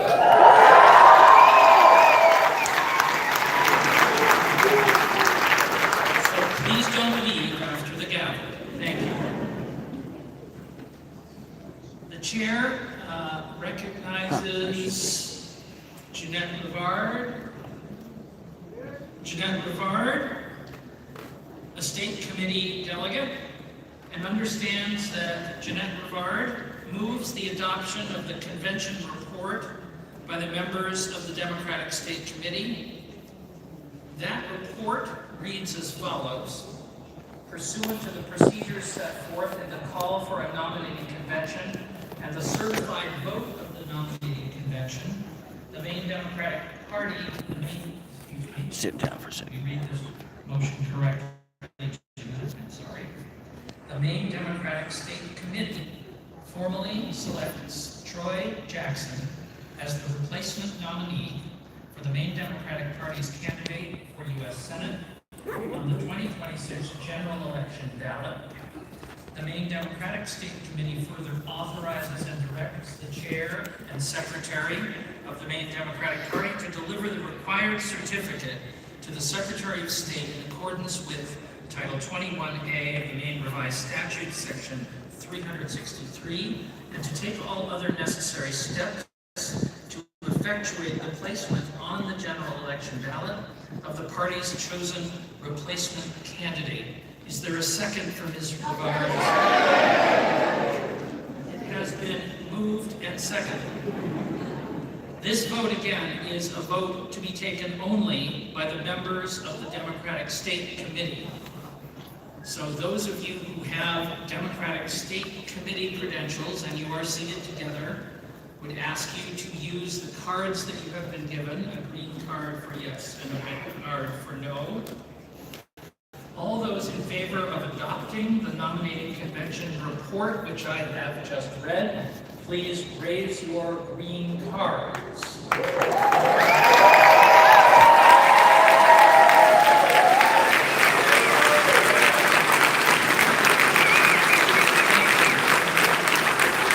And those opposed, please raise your red cards. The green cards have it.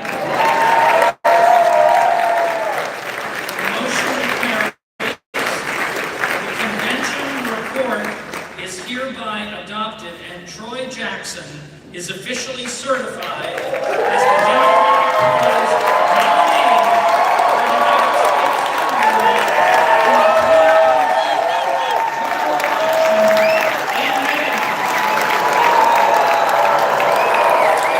It's official. Not that we didn't already know.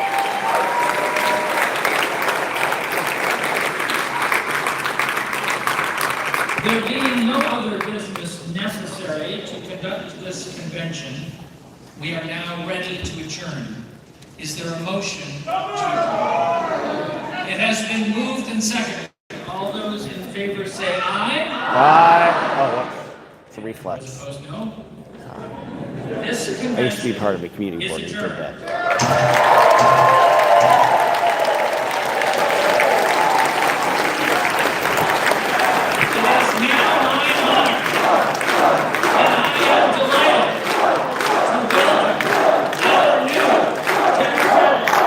Mr. Dunlap, I just want to shake your hand. Thank you. Big fan of yours. Honor to meet you.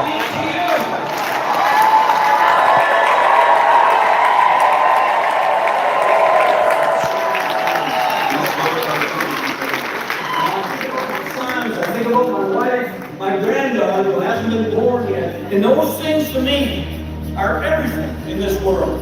What little time we have is being stolen by an oligarchy who see us as nothing more than a commodity. We're seeing a movement of everyday working class people, people that have been left behind, people that don't have health insurance, people that don't have child care, people that are looking for a government that's going to fight for them. Together, we can fix what's broken in Washington. We can pass Medicare for all. We can take on corporate power from politicians in their pockets. We can create the future Mainers and Americans deserve. They said that a bunch of auditors could not take on the big landowners exploiting them. But we did. And they said the guys in Alcatraz would not rise to the Senate. Good meeting you again. Thanks for your time. And now they're going to say that a grassroots campaign powered by working people cannot defeat Susan Collins. But you know what? They're wrong again. We're not to the right. We're from the bar and we're right. And I know that when working people decide that they've had enough. We lock arms, we fight back, and then we win. Let's go and beat Susan Collins and send the working class fighters from the northwoods of Maine to the United States Senate.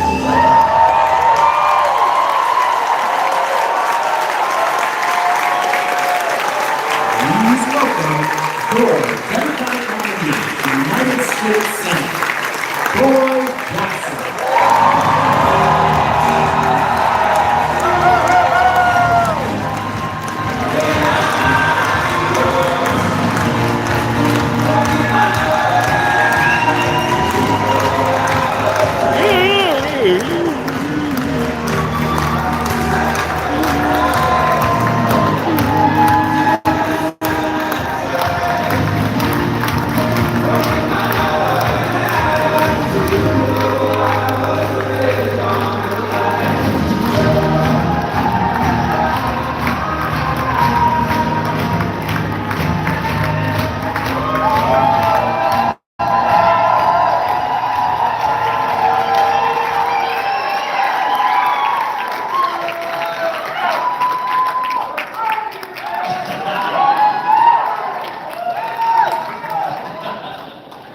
Well, thank you, Maine. Thank you, brothers and sisters. Sorry, guys. Thank you to the delegates who placed their faith and their trust in me, the volunteers, my family that I can't, thank enough, the people of the St. John Valley, Mercer County, and everyone who stood beside me through every fight, every step, every misstep. And thank you to every candidate who stepped forward for an extraordinary moment for the party. I spoke.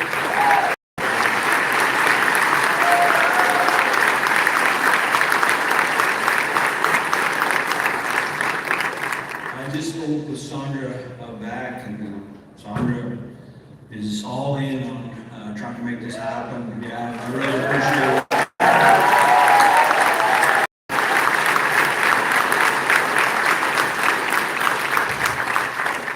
So outside of my family, my immediate family, because all of you are my family,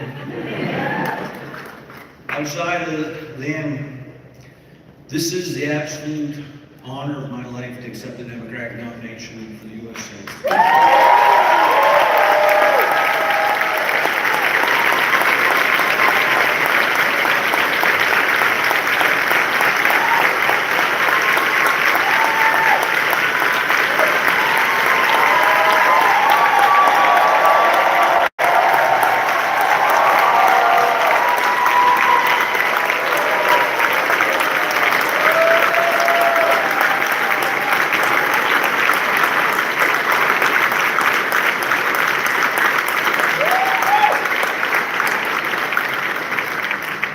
As you all know, this process came together faster than any of us expected.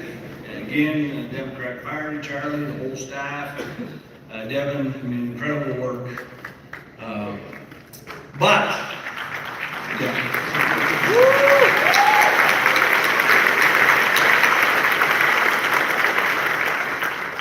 this is important.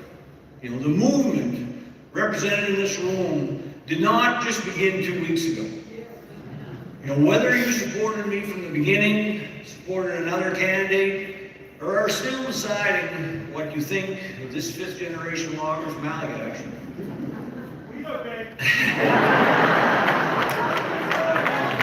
Depends on who you ask. But seriously, I know, I've always known this, that your trust has to be earned. And so I want you to hear this directly from me. There is a place in this campaign for all of you.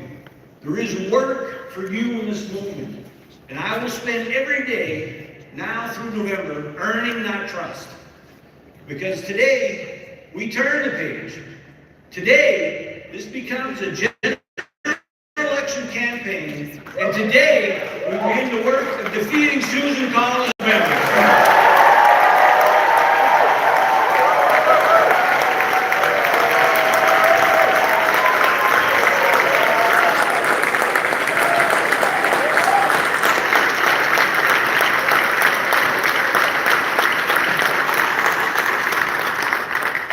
So you all have heard this before, but I grew up in Allagash, a family of loggers, and I went to work in the woods after high school and spent years doing dangerous work for long hours and most of the time without health insurance. And again, everyone that's in that profession works hard. And we tried to take care of our families. We did follow the rules. But the harder we worked, the more that the companies took from us. And that literally was their mantra. We'll make you more productive so we can cut your rate. And the further behind that we would fall. And when we spoke up, nobody listened. You know, they wanted us, they expected us to accept that. You know, just keep your head down. You know, be grateful for the little scraps that you're given. And you know, we weren't. You know, and that's why we got together and organized. And why we stood together. And why we ended up having to blockade the border. And we made them listen to the real reality of what was going on. And that fight opened my eyes. It changed my life. I mean, I went from somebody that didn't want to get out of line, was told not to get out of line, to where now I understand that you have to get out of line because the people in power are keeping us there.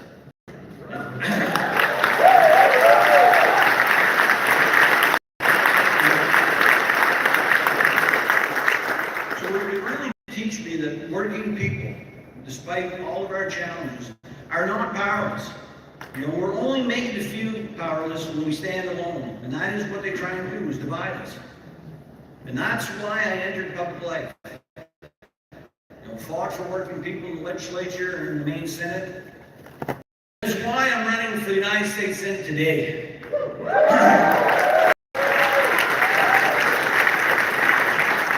Because the same thing that happened to us as loggers, that I work beside, is happening all across the state and all across this country with working people.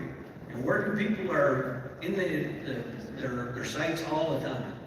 You know, people are doing everything they can right and still cannot get ahead.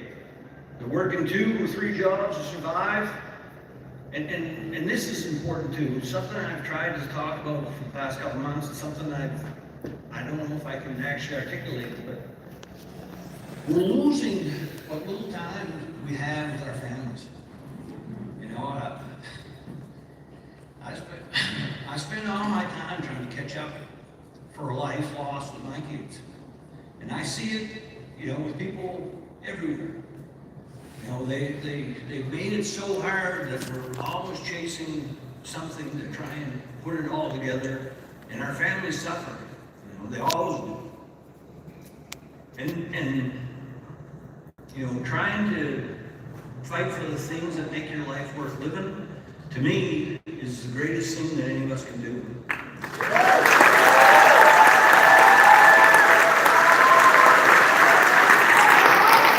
Like, I like it better than Plattner because I think he's, again, more likable and deeper. So I think they got a good nominee. Because, you know, this economy is not just about taking our money. And I really believe this. It is about taking pieces of our lives away from us. You know, they're watching the price of groceries climb while food companies report record profits. They're skipping doses of medication, canceling checkups, and seriously, and I know this very well, they're praying to God that they don't get sick because they can't afford another damn bill. And young Mainers across the state are wondering whether they'll be able to buy a home in the communities where they grew up, where they lived, and this too is, you know, ridiculous, but older Mainers are wondering whether their retirement that they worked their entire lives for will still be there for them. And rural communities are watching their jobs, their schools, and their hospitals disappear, and it's affecting the urban areas also. And Susan Collins keeps telling us everything is just fine.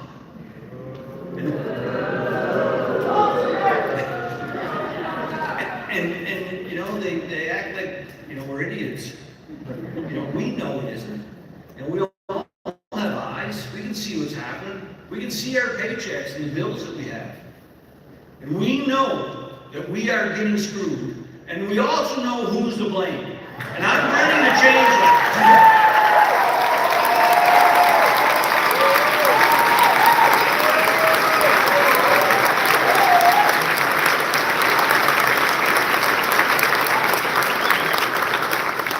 So I am running to pass Medicare for all.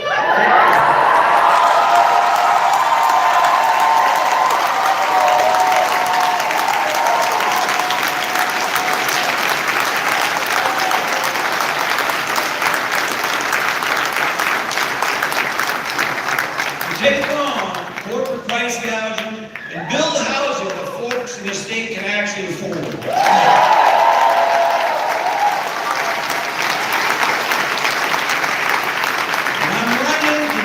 Social Security and Medicare, they're not good price act. To give every worker the freedom to organize a union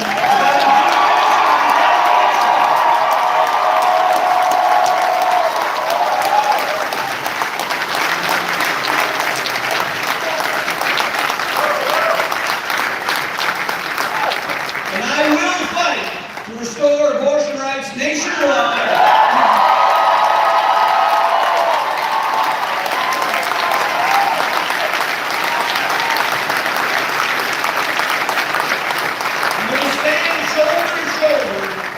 LGBTQ Mainers and stand up to Donald Trump and ICE when they attack our and threaten the freedom generations of the fought is good.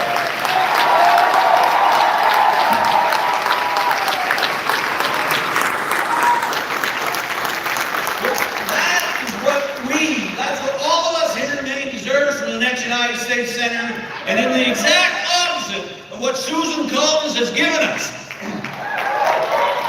Susan Collins promised she would only serve 2 terms. She made that promise in the fall of 1996. In that same fall, my father and I were watching work dry up in Convnetion. And by the next spring, we had to sell what we had to get out from under the debt. And like many people, I was just trying to figure out how to keep taking care of my family. 30 years later, Susan Collins is still in Washington. So I do have one question.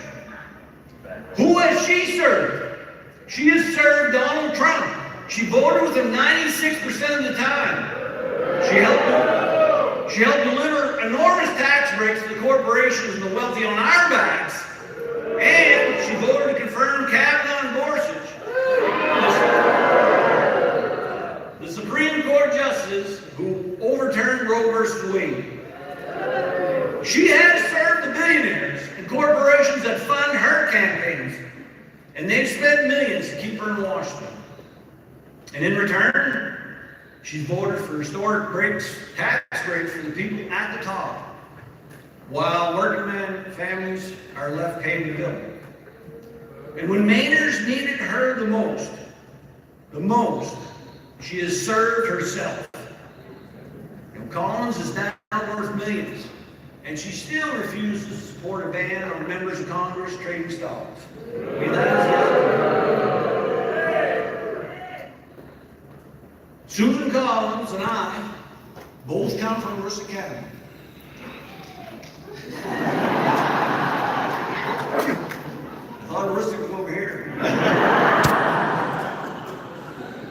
But that is where the similarities end.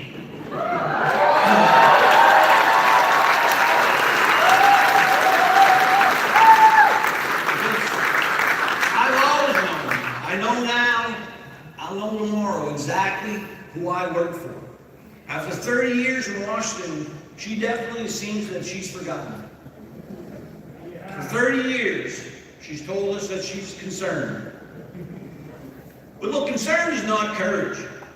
And what she says in Maine does not erase what she does down in Washington.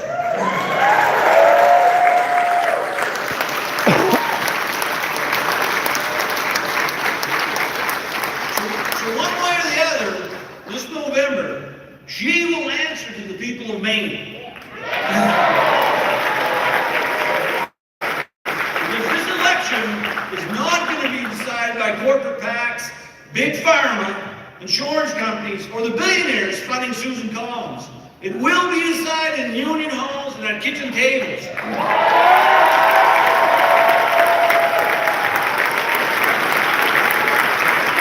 going to be decided out of those front porches and conversations between neighbors in communities that have been ignored or taken for granted for far too long.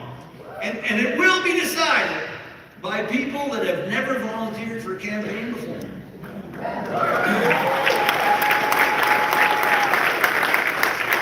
Because they know, we know it in our soul that we cannot afford 6 more years of the same thing.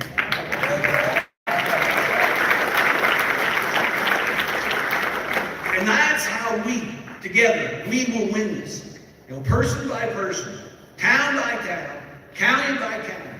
You know, we will welcome Democrats, Independents, Republicans who believe that working people finally deserve a fair deal.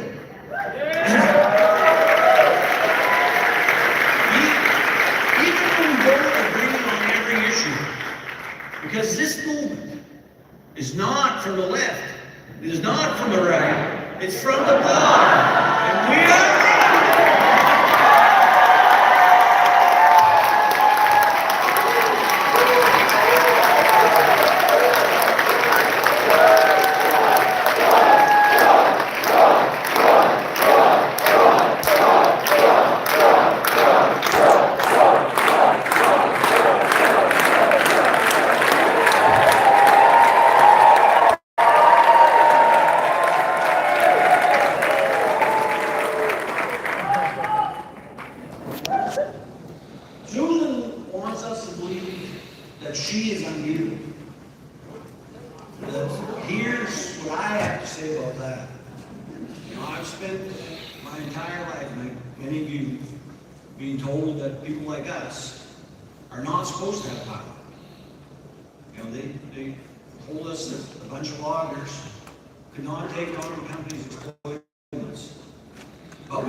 cannot defeat Susan Collins and every powerful interest standing behind her. They're wrong. They are wrong again.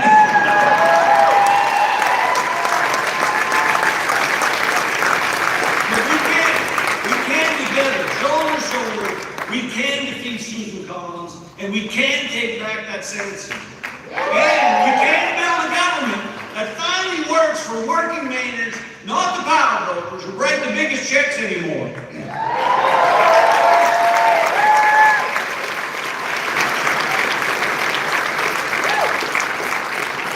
Look, there's never been a campaign that I won on my own. And this one, I cannot do it alone. Because this campaign, honestly, belongs to all of us. I can feel it every time I talk to somebody, the belief that there has to be a change in our government. There has to be a way that works for us. So if you've ever been ignored, underestimated, pushed around, or told that you have to wait your turn, while the rich cut the line, I'm asking you to stand with us in this campaign.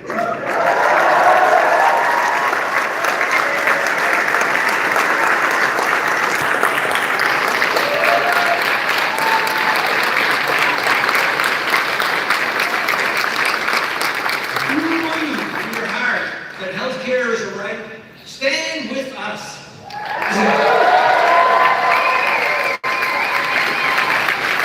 And if you believe that workers deserve power, stand with us. And if you believe our freedom, our work defending, stand with us. And if you believe that Maine deserves the senator who will fight like hell for working class people, stand with us.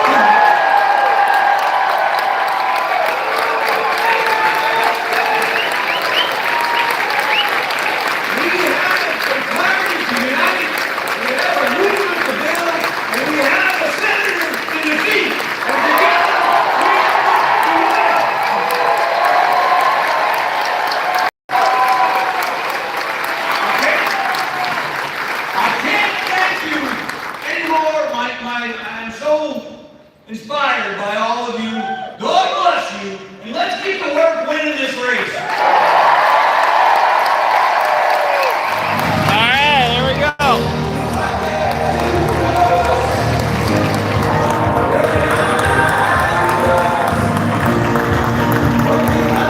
You gave a great speech.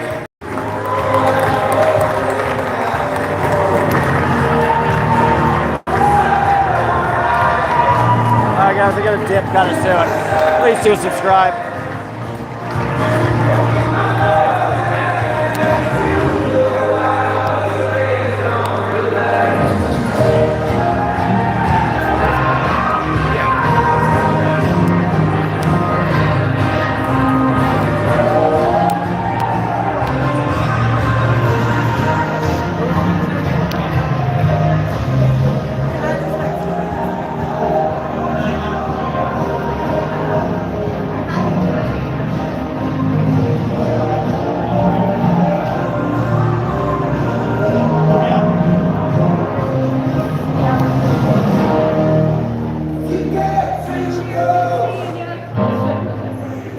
Alright guys, I gotta sign off.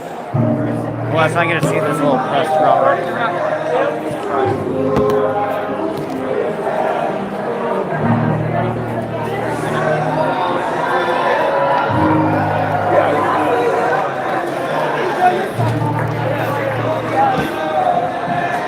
Alright guys, I'm gonna sign off.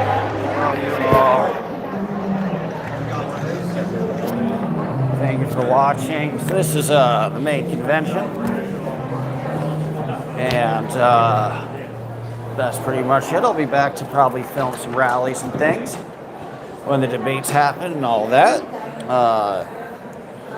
But other than that, in 2 days, and on Tuesday I'll be covering much of the Lindsay Clancy trial in Plymouth, Massachusetts. So for all of you non-political people that are following, you'll enjoy that. It's a non-political thing. I'll sign off relatively soon. Please do subscribe if you're just watching this for the first time. We get a mild amount of people visiting, nothing terrible. Alright, bye guys. Love you all.